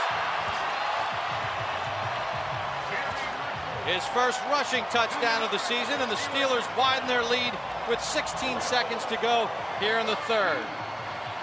Maybe Steeler football isn't dead after all. That was an old-time, feel-good Pittsburgh Steeler, terrible towel waving kind of drive right there. Terrific block, too, on the outside by Sean McHugh, who secured the first edge and then went and made the second edge. So Gary Russell scores from a yard out. Jeff Reed on for the extra point. Ernster to hold. Cap a 64-yard drive. And with 16 seconds to go in the 3rd quarter, the Steelers now lead it 20-7. Screen to Mewelde Moore, big play. 2nd and 12. They got positive yards back. The pass to Heath Miller. Well executed drive, wasn't it? It really was. And for Cincinnati, it goes back to what is their issue, and that is the lack of a pass rush, feeling like that they have to dial up blitzes in order to have a chance to get any pressure on Ben Roethlisberger, who really has been under siege all season by every team except Cincinnati, who has yet to be able to get to him, and they've now played 7 quarters. We'll take a look at the scoring drive. 7 plays, 64 yards. The Mewelde Moore 22-yard screen play. Then the Miller catch to the 2-yard line, and then Moore runs it in. And Russell runs it in for the touchdown. You know, talking to Ben Roethlisberger, one of the things that he was saying was that what an advantage it is to play quarterback when it's snowing and the field's messy and those defensive linemen can't use their speed moves. You know, now all of a sudden these bigger, a little bit slower offensive linemen from Pittsburgh, they don't have to deal with all those double moves and quick moves and different things that you'll see out of defensive linemen. They just simply can stand there and use their strength, which is their greatest asset. And this is a Steelers team that's given up 35 sacks coming into the game, and Cincinnati has not gotten a sniff. Reed taken by Watson, the up man. Watson across the 35 and tripped up at the 37-yard line by Anthony Madison. We're talking about bad fields, Chris. Well, you know, in Pittsburgh, it's not called a bad field, it's called a good field because they know how to play on it. Remember this one against Miami? That's one of my favorite ones. It just came in and plugged, and that was it for that high-scoring affair that night. 3-0 Pittsburgh, and only in Pittsburgh can you love that kind of a game, but they do. Defense, and more defense. A lot of guys on the Steelers said, hey, if it gets in the other team's head, yet another advantage for us. If you're worrying about the field, you're not worrying about what you should be doing. Let's see if Cincinnati can get some offense going as Houshmandzadeh goes in motion. Caldwell keeps his balance and gets extra yardage before Polamalu ran him out. Well, the Bengals are trying to come up with an answer for all the backside pressure that they're getting. Once again, Pittsburgh coming with a backside blitz, and I think that's really what's turned this football game in their favor. They finally started working against Anthony Collins and Nate Livings on the backside, bringing more than they can protect, and the Bengals haven't come up with an answer for it yet. Through 3, Santonio Holmes and the Bengals and Steelers in a hard-hitting one, but the Steelers up by 13. We shot that earlier, but our aerial coverage had to take some cover because the snow started to fall. As we start the fourth quarter, Pittsburgh in front 20-7 over Cincinnati. It's 20 unanswered points for the Steelers, after the Bengals had a 7-0 lead in the first. 2nd and 5. Fitzpatrick works out of an eye. Play clock at 5. Coach, the fullback, wanted to make sure he had it. Benson to the 46, short of the first down. You know, one of the tough things when you're a quarterback, and Ryan Fitzpatrick there thought he saw a certain look and he started to audible. Well, by the time he started to audible, Steelers changed their defense 4 times during that time. So sometimes you're better off just getting up there and snapping the ball, because believe me, this veteran Steelers defense knows more than Ryan Fitzpatrick knows at this point. Farrier got a big stop on a 3rd and 1 back in the first half. Benson again, he is not getting there. And I think Farrier got the first hit again.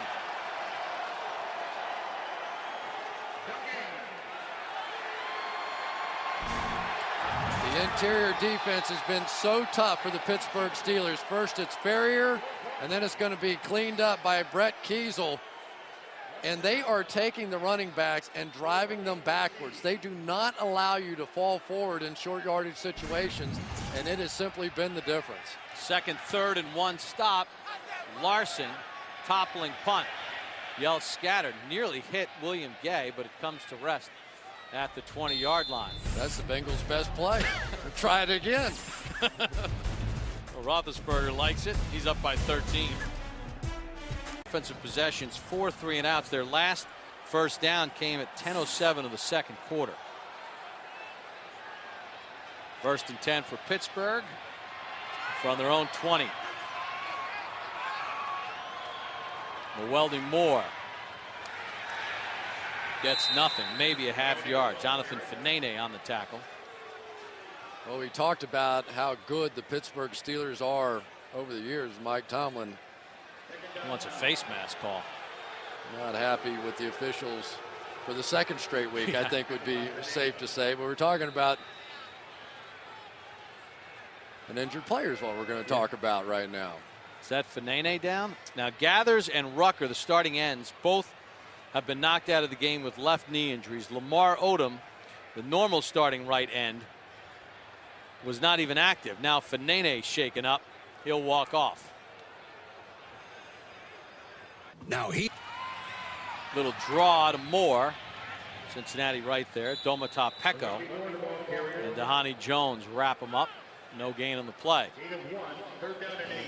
It'll be interesting now to see if Bruce Arians dials up a pass play here. They have the Cincinnati Bengals offense pretty well under control, and if you remember a few weeks back, it was a couple of interceptions in that game that turned it around against the Colts, I believe it was, and ended up losing that game. You've got to believe as long as they don't make a big mistake the rest of the way, the Steelers are going to win this one.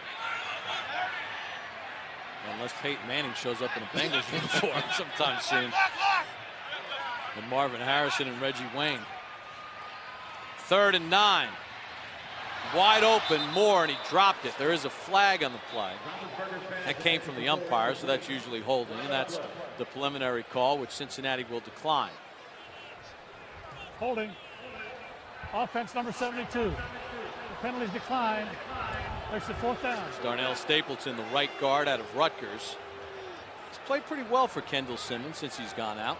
He has. They had to replace a couple of guys. Marvell Smith out with that back injury, and we're not sure if he's going to need back surgery again yet or not. But this offensive line from the Steelers has been tremendous. Just a complete shutout. I'm not sure Ben Roethlisberger's been hit yet. Ernster takes a high snap and just gets it away. And another poor punt by Ernster. I think I'm going to try out for punter. Well, make sure you check out Game Day on Sunday morning. T.O. had a chance to sit down with Dion. The championship. But at the same time, you can't obtain that championship if I'm not involved in the offense. So, what you trying to say, if you have the numbers, the championship going to come. It's going to come. And the thing is, and I think a lot of people, they see that. As you said earlier, when I get my hands on the ball, things happen. Well, you can hear all the happenings on Game Day morning on Sunday and hear the interview in its entirety. T.O. in prime time.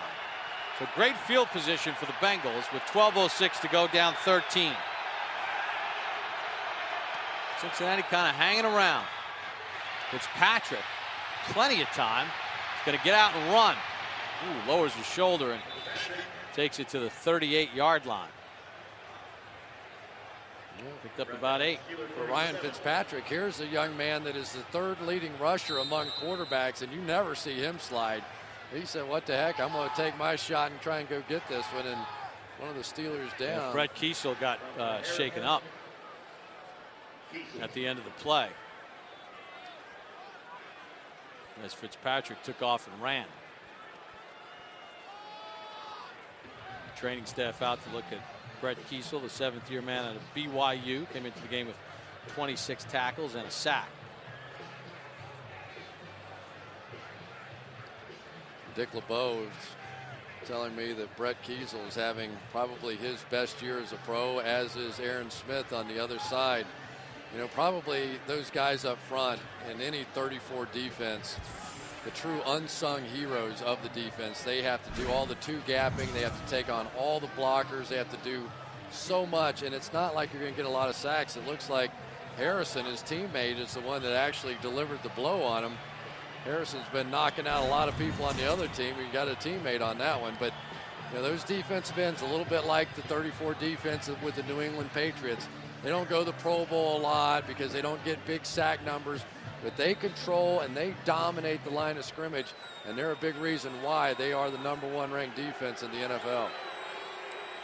Chris Hoke will come in. That 9-yard run by Fitzpatrick, the longest run by the Bengals tonight. 2nd and 1. Benson gets the 1, and then that's it. Got the first down inside the 35-yard line. Farrier's there with Harrison and Casey Hampton. You see Marvin Lewis, and you know he's got a pretty good relationship with James Farrier. He really likes him. He says, you know, I've known James Farrier since his birth. Farrier was born in Ettrick, Virginia. Marvin Lewis's uncle delivered James Farrier when he was born. No way. So he's like, I've known him his whole life. Yeah, you know him from birth. You know him his whole life. And that was the first down of the half. Farrier has wreaked havoc against Cincinnati tonight. A pass to the tight end. That's Reggie Kelly, who got away from Ryan Clark and got some positive yardage out of the play. It's kind of interesting. I snicker a little bit because Dick LeBeau now, after really causing so many issues for the Bengals with that backside blitz, has now been showing backside blitz and then coming with pressure from the other way. So Harrison and those guys over on the defensive right side have been dropping out, and Fitzpatrick has been throwing now the other way, expecting it, and it hasn't been there. Working on Brett Kiesel on the Steelers bench. 2nd and 5. Bushmanzada in motion. Benson the tailback. Fitzpatrick's pass deflected and intercepted and dropped. Farrier had his hands on it but couldn't reel it in.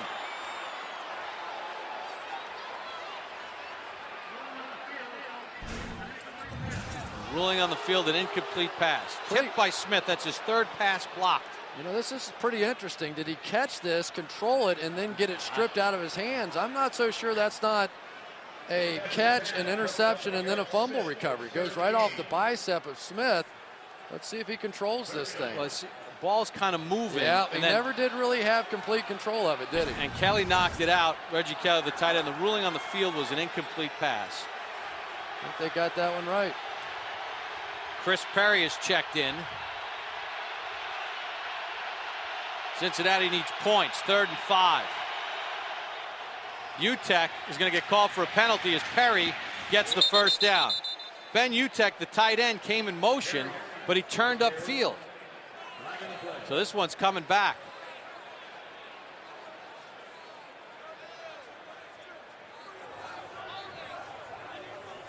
Illegal motion. Offense. 5-yard penalty. Repeat 3rd down. And boy, they really had that one set up. Ben Utek coming down for the crackback block. He's going to get a good shot in there against Lamar Woodley and set this edge, but you cannot be moving forward before the snap of the ball. He was, and that's going to deny a big first down for the Bengals. Works in arena football, but not in the NFL. That's exactly right. So now instead of 3rd and manageable, it's 3rd and 10.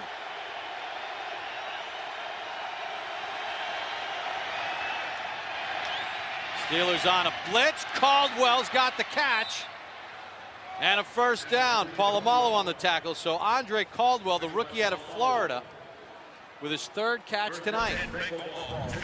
Once again, the Steelers are going to come with blitz this way this time. They've been coming off the backside a lot. Fitzpatrick sees it, and it was Caldwell with a little delayed move. He went up the field, did a little fake to the outside, bought just a little bit of time, and came in and made the catch. I tell you what, Caldwell's taken his best shot here tonight with Chad Johnson out of the lineup. First 3 catches of the season for Caldwell. Fitzpatrick to the middle. Utek. Ben Utek to the 10, and Polamalu wrestles him down. So the former Indianapolis Colt with his 13th catch of the season. And that was a good catch, too. That one thrown behind him, and Utek able to make the play there in the open field. He was out for a while with a bad rib. Probably remember him with the Indianapolis Colts. Peyton Manning throwing balls to him. Came here. Hasn't quite been the receiving threat that they hoped he might be. Reggie Kelly being the blocking tight end in Cincinnati. But once again, the Bengals putting together a nice drive. Blitz on. They almost got to Fitzpatrick before he handed off to Benson, who slithers for a first down. That looked like it was pretty close to being offsides that time by Larry Foote. He must have just absolutely timed it perfectly coming through there.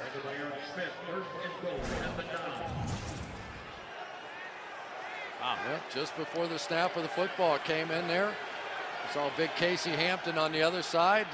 Created the void, and they're lucky to get that handoff off, but now the Bengals with a 1st and goal. Yeah, Reggie Kelly made a nice block, so Foote couldn't tackle Fitzpatrick before he handed off.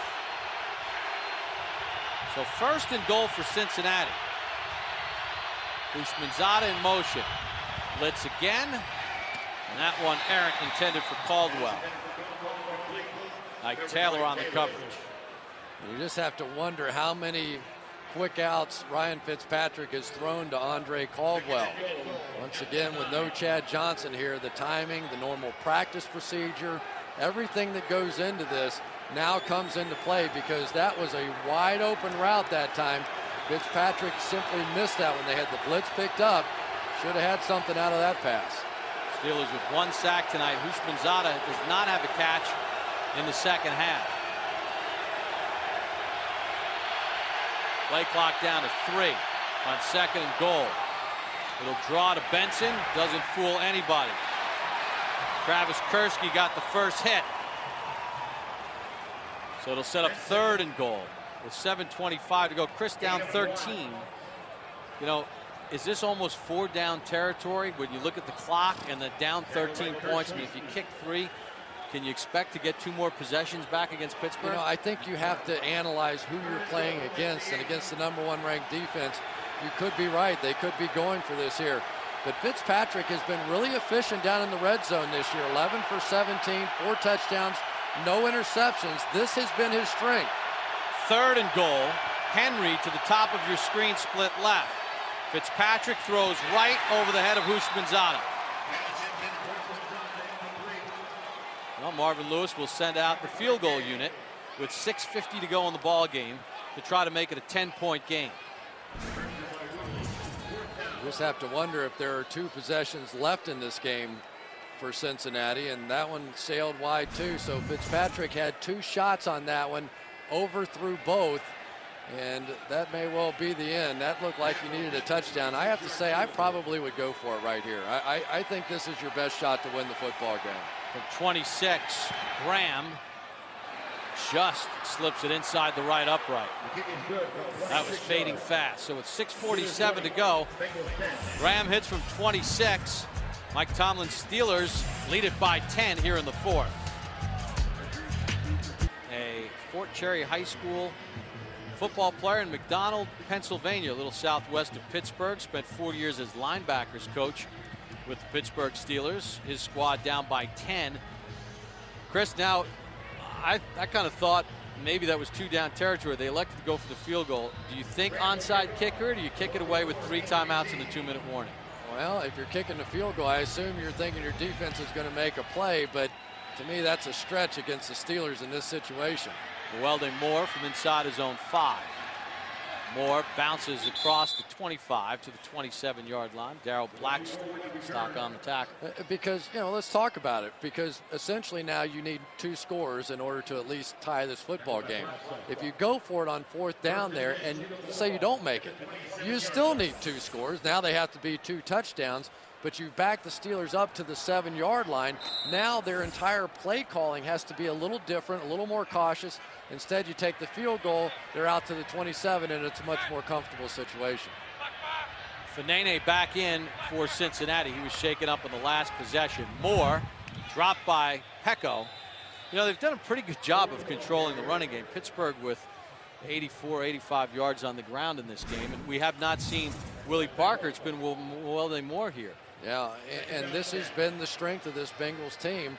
And really the weakness has been the lack of a pass rush. So now, as has been the case with Ben Roethlisberger in the past, you tend to put it in his hands, maybe spread it out a little bit and let him go to work.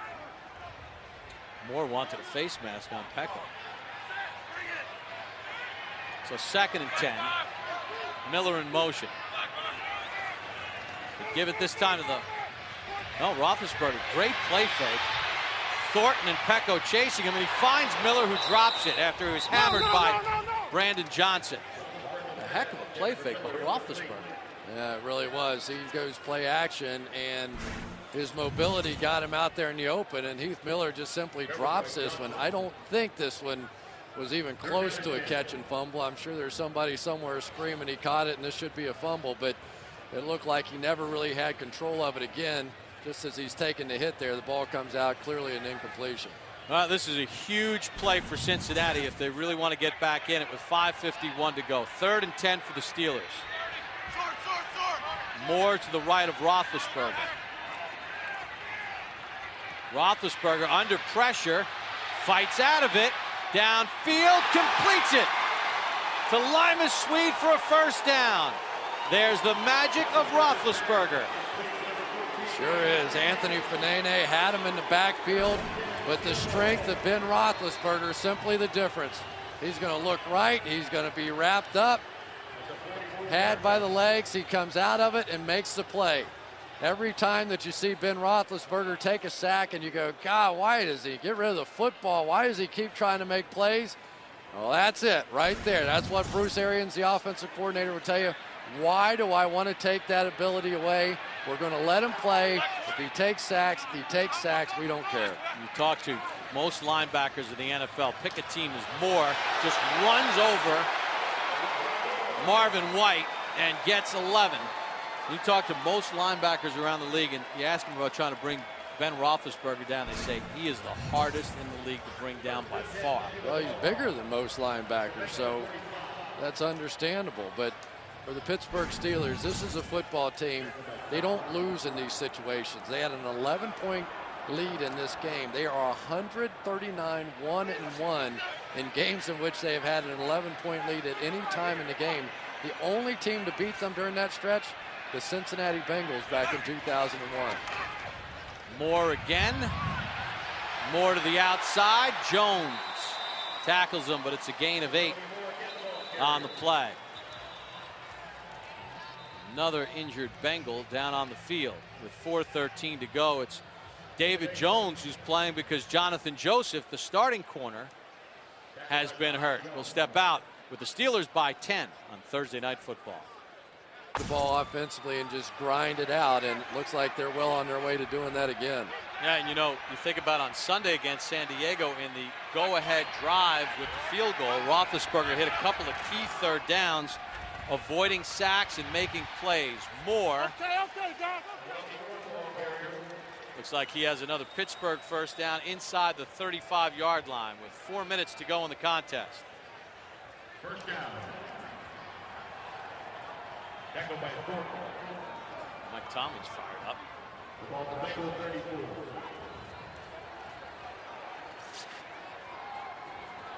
Pittsburgh over the century mark in rushing.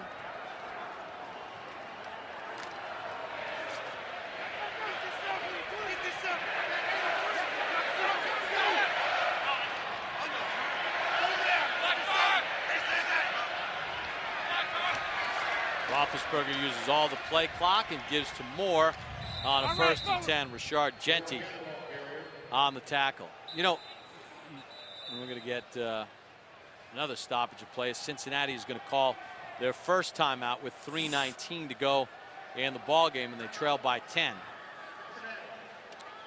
Roethlisberger will go to the sideline and talk with Bruce Arians, his offensive coordinator. Take a look at the Steelers' remaining schedule. You know, now they 2 games in 4 days. They're on their way to their 8th win. It doesn't get any easier. They've got to go to New England to take on the Patriots. Then Dallas comes in the game against Baltimore, at Tennessee, and then they close it out against the Cleveland Browns. Yeah, and Baltimore is sitting right there on their hindquarters, and they still have to go to Baltimore. One of the great games I've seen this season was when Baltimore came here to play the Steelers. It was just simply a fist fight, and ultimately now Pittsburgh's going to have to return the favor, and that may well end up deciding this division. And there's Steelers owner Dan Rooney, one of the classiest men in the entire National Football League, watching his ball club try to get to 8-3. Roethlisberger.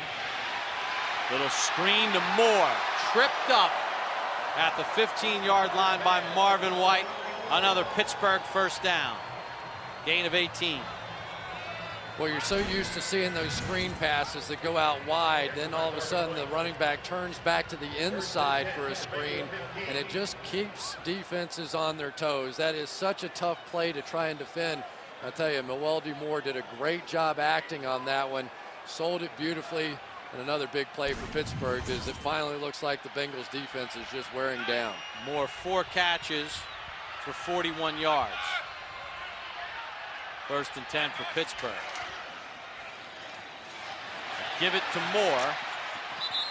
And it gets run out of bounds at the 10-yard line. Which is not what you want to have happen there. You want to go down at any expense there. It doesn't matter if you gain yards, and he's pointing at himself and saying, yeah, my fault, I understand, I'm wrong. Like Marion Barber did for the Cowboys Sunday night. Hey, you know, I want to bring something up. I know it's a term that's used, and I'm trying to figure out how, when you say a quarterback manages the game, that it's become negative. Don't the great quarterbacks manage the game flawlessly, calling out protection, getting out of a pass play into a run? What Roethlisberger does with his team, isn't that the ultimate compliment? Yeah, but for NFL quarterbacks, you either have guys who get a chance to win the game, Peyton Manning, Tom Brady, Carson Palmer, or you get guys who manage the game, and that means you're not that good. But when I think that's where the insult comes in. Yeah, there's Boomer Esiason, your former team. The Bengals are well represented tonight. We have Solomon Wilcots working for NFL.com. You got Boomer doing the national radio, Dave Lapham doing the Bengals radio. Little reunion for you guys. Oh, man, Kenny Anderson. You know, Kenny Anderson is coaching the quarterbacks now for the Pittsburgh Steelers, and Ray Horton on that staff, Dick LeBeau, a lot of former Bengals over there as well. But this is exactly what the doctor ordered now for the Pittsburgh Steelers. This kind of a win in this fashion. You know, I mean, there were all kinds of questions this week about, have they abandoned Steeler football? Can they still grind it out in bad weather? Can they go into that 4-minute offense the way that they could? Can Ben manage the game and not turn it over in key situations? Well, the answer has been yes, yes, yes, yes, yes across the board. This is perfectly done. Back to that managing thing again. He managed the game. Yeah. I think the best ones manage it the best. 3rd and 3. Cincinnati out of timeouts. Roethlisberger is going to run it. First down. Reaches for the goal line. No signal yet. They say he's down just short. The knee hit inside the 1. Well, it actually plays to the Steelers' advantage. Now we get a touchdown. Yeah, they really would have been better off having the ball placed at the 1, but he stretched it out. The knee came down close, but it did look like the ball was across the line. And Ben Roethlisberger with an exclamation point on the end of this night. He has done everything right this evening and has simply been the difference in this one. You know, it's a touchdown. As the knee was hitting, he reached the football, and all it has to do is break that front part of the goal line. You break the plane, and it's 6. Too big, too strong. Once again, the Pittsburgh Steelers out-muscle, out-tough, out-hit the Cincinnati Bengals. We've seen this act before. And Ben Roethlisberger well on his way to regular season win number 47. Ooh, tough snap. Ernster did a nice job to get it down, and Reed knocks it through. So with 2:15 to go, Roethlisberger's second rushing touchdown of the season. And the Steelers now widen their lead to 27-10. Well, this is what makes him different. Not only can he beat you with his arm, but he has the strength to pull out of what would have been a sack to start this drive and would have forced a punt, and the agility to run the football in for the touchdown at the end of the drive. Just a perfectly executed 4-minute offense by the Pittsburgh Steelers, as they have done so many times in the past. They do it again. And boy, I tell you, when you look at Ben Roethlisberger, a 90 quarterback rating for his career, and you say, okay, well, what does that mean? Well, the top quarterbacks in NFL history have been Steve Young, Kurt Warner, Peyton Manning, Tom Brady, Joe Montana, and then Ben Roethlisberger. Pretty select company right there. Yeah, again, the names, when you're listed with those kind of guys, you know it's special. And Roethlisberger's been special. We're giving him the win tonight. We project Roethlisberger to be our winner, and it would be 47th career win. Most wins as a starting quarterback in the first 5 seasons. And you have to think he's going to be at the top of that list by the time this is said and done this season, as long as they continue to play defense and stay healthy the way that they are. But we've seen over the past couple of years now teams who get hot at the end of the season, you know, is really what decides it. The Pittsburgh Steelers, when they went on their run, they were a number 6 seed, got hot in the playoffs. The New York Giants a season ago, coming out of the wild card round, they went on to win the Super Bowl. Indy 2 years ago. Remember the last game of the regular season, they gave up 300 yards rushing to Jacksonville, and they turned it all around in the postseason. Absolutely. Short kick, Kenny Watson, chased by Timmons, and Lawrence Timmons would not be deterred. So we take a look at the AFC playoff picture right now. The Steelers on their way to 8-3. Baltimore has a big game on Sunday at home against Philadelphia as they try to at least keep pace and stay within striking distance. Tennessee, huge game this weekend against the Jets. That's going to be interesting. You know, the team that has to scare people a little bit, the Indianapolis Colts. New England had a chance to knock them out. The Pittsburgh Steelers had a chance to knock them out. Neither one did. And now Peyton Manning and that defense are starting to play at a level that they did not early in the season. And you saw that graphic, Miami and New England, a huge game in South Florida this weekend between those two. Over the middle, UTEC got hammered, but he held on to it. And that'll take us to the 2-minute warning. Pittsburgh Steelers, at the end of the day, more physical. And they have a 17-point lead to throw. And looking long. Got Chris Henry out there. Got it inside the 40. Timo von Oelhoffen put the hit on Carson Palmer. Well, the Bengals were 11-5 that year, and for Marvin Lewis and the Bengals, their whole franchise seemed to have turned on that one play with Carson Palmer. Yeah, I've never seen fans as angry as they were that day leaving the stadium. That was early in the game, that pass. Looked like the Bengals might actually win a playoff game, something they hadn't done since 1990. But let's face it, that this franchise is built around Carson Palmer. A lot of questions now about that elbow. Is he going to have surgery? What is he going to do? And I'll try and fill in some of the gaps after this play. 1st and 10 for Fitzpatrick. Late blitz, throws it into the turf, intended for Caldwell. Well, right now the belief is that Carson Palmer is not going to have the Tommy John surgery. They think that it will heal itself. If he were a baseball pitcher, perhaps they might do it. But that ligament is about 80% intact. They think that it will heal. And for them to do the surgery, they would have to remove that 80% intact ligament in there and completely replace it. Their thought is, why do that when it can heal and come back to normal? So I think that he will not play the rest of the season, but will simply rehab from here on out. UTEC with a 1st down. I guess the question is, without the surgery, as UTEC got hammered and he's shaken up, can he come back to be the Carson Palmer of old? Well, that's been the history. When you talk to a number of doctors about these types of cases, they think that he can recover, he can come back, he can throw the football the way that he has in the past. But for them to take a chance on him the rest of the season would just be foolhardy. UTEC shaken up. Wow, what a catch by Kelly in traffic. And that's their longest pass play of the evening, as Kelly takes it down to the 15-yard line. With 1:09 to go, 31 yards. How about a little help at the end of that play by Chris Henry? Reggie Kelly still out there fighting, and Chris Henry off to the side and didn't exactly get involved to try and help. Well, it's doing the little things, you know.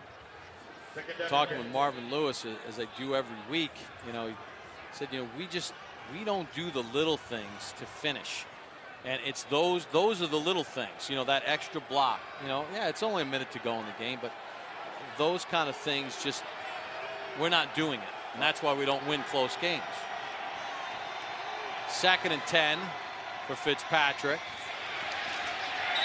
To the flat to Perry.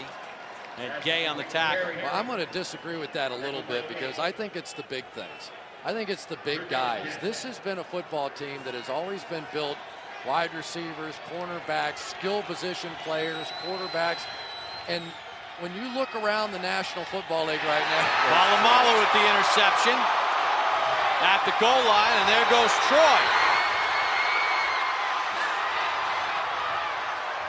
Bouncing into his own guys and Bengals, and he gets the pick. His 5th interception of the season. Well, maybe that'll make up a little bit for the play a week ago in which Troy Polamalu had a touchdown at the end of that game taken away from him. I think he was trying to make up for it. He was. Now, this guy, he's crazy. Nobody works out harder than he does. He's called the quiet assassin on the team, but I learned one thing about the guy this week, and I didn't know. They say that he is quite the practical joker, that he's the guy that will untie the shoelaces as they tried to grab him by the hair and pull him down. Which is actually legal. You can tackle Absolutely. by the hair. Said he'll put stuff in your helmet and won't say a word, but he'll just sort of sit off in the corner and laugh about it a little bit. Well, now he'll line up in the victory formation as the protector. And Ben Roethlisberger will take a knee, and the final seconds will tick off. Well, Mike Tomlin says Troy Polamalu is our Energizer Bunny. And he energized the crowd in the final play, and Marvin Lewis and the Bengals will fall to 1-9-1. And Mike Tomlin's Steelers now 4-0 in the division and 8-3. Well, I don't think until the Cincinnati Bengals can physically match up and play smash mouth in this division, they're ever going to be a factor. Baltimore Ravens, the Pittsburgh Steelers, just consistently beat them up. If I ran this franchise, I would start to build it from the inside out with the big guys, defensive linemen, defensive tackles, offensive linemen, And I don't think until they do that, they're ever going to be able to be competitive here. Coming up next on NFL Network, it's the Home Depot postgame show. Highlights, analysis, live press conferences, and the Bengals without Chad. 27-10 the final score. Thanks for watching Thursday Night Football on NFL Network.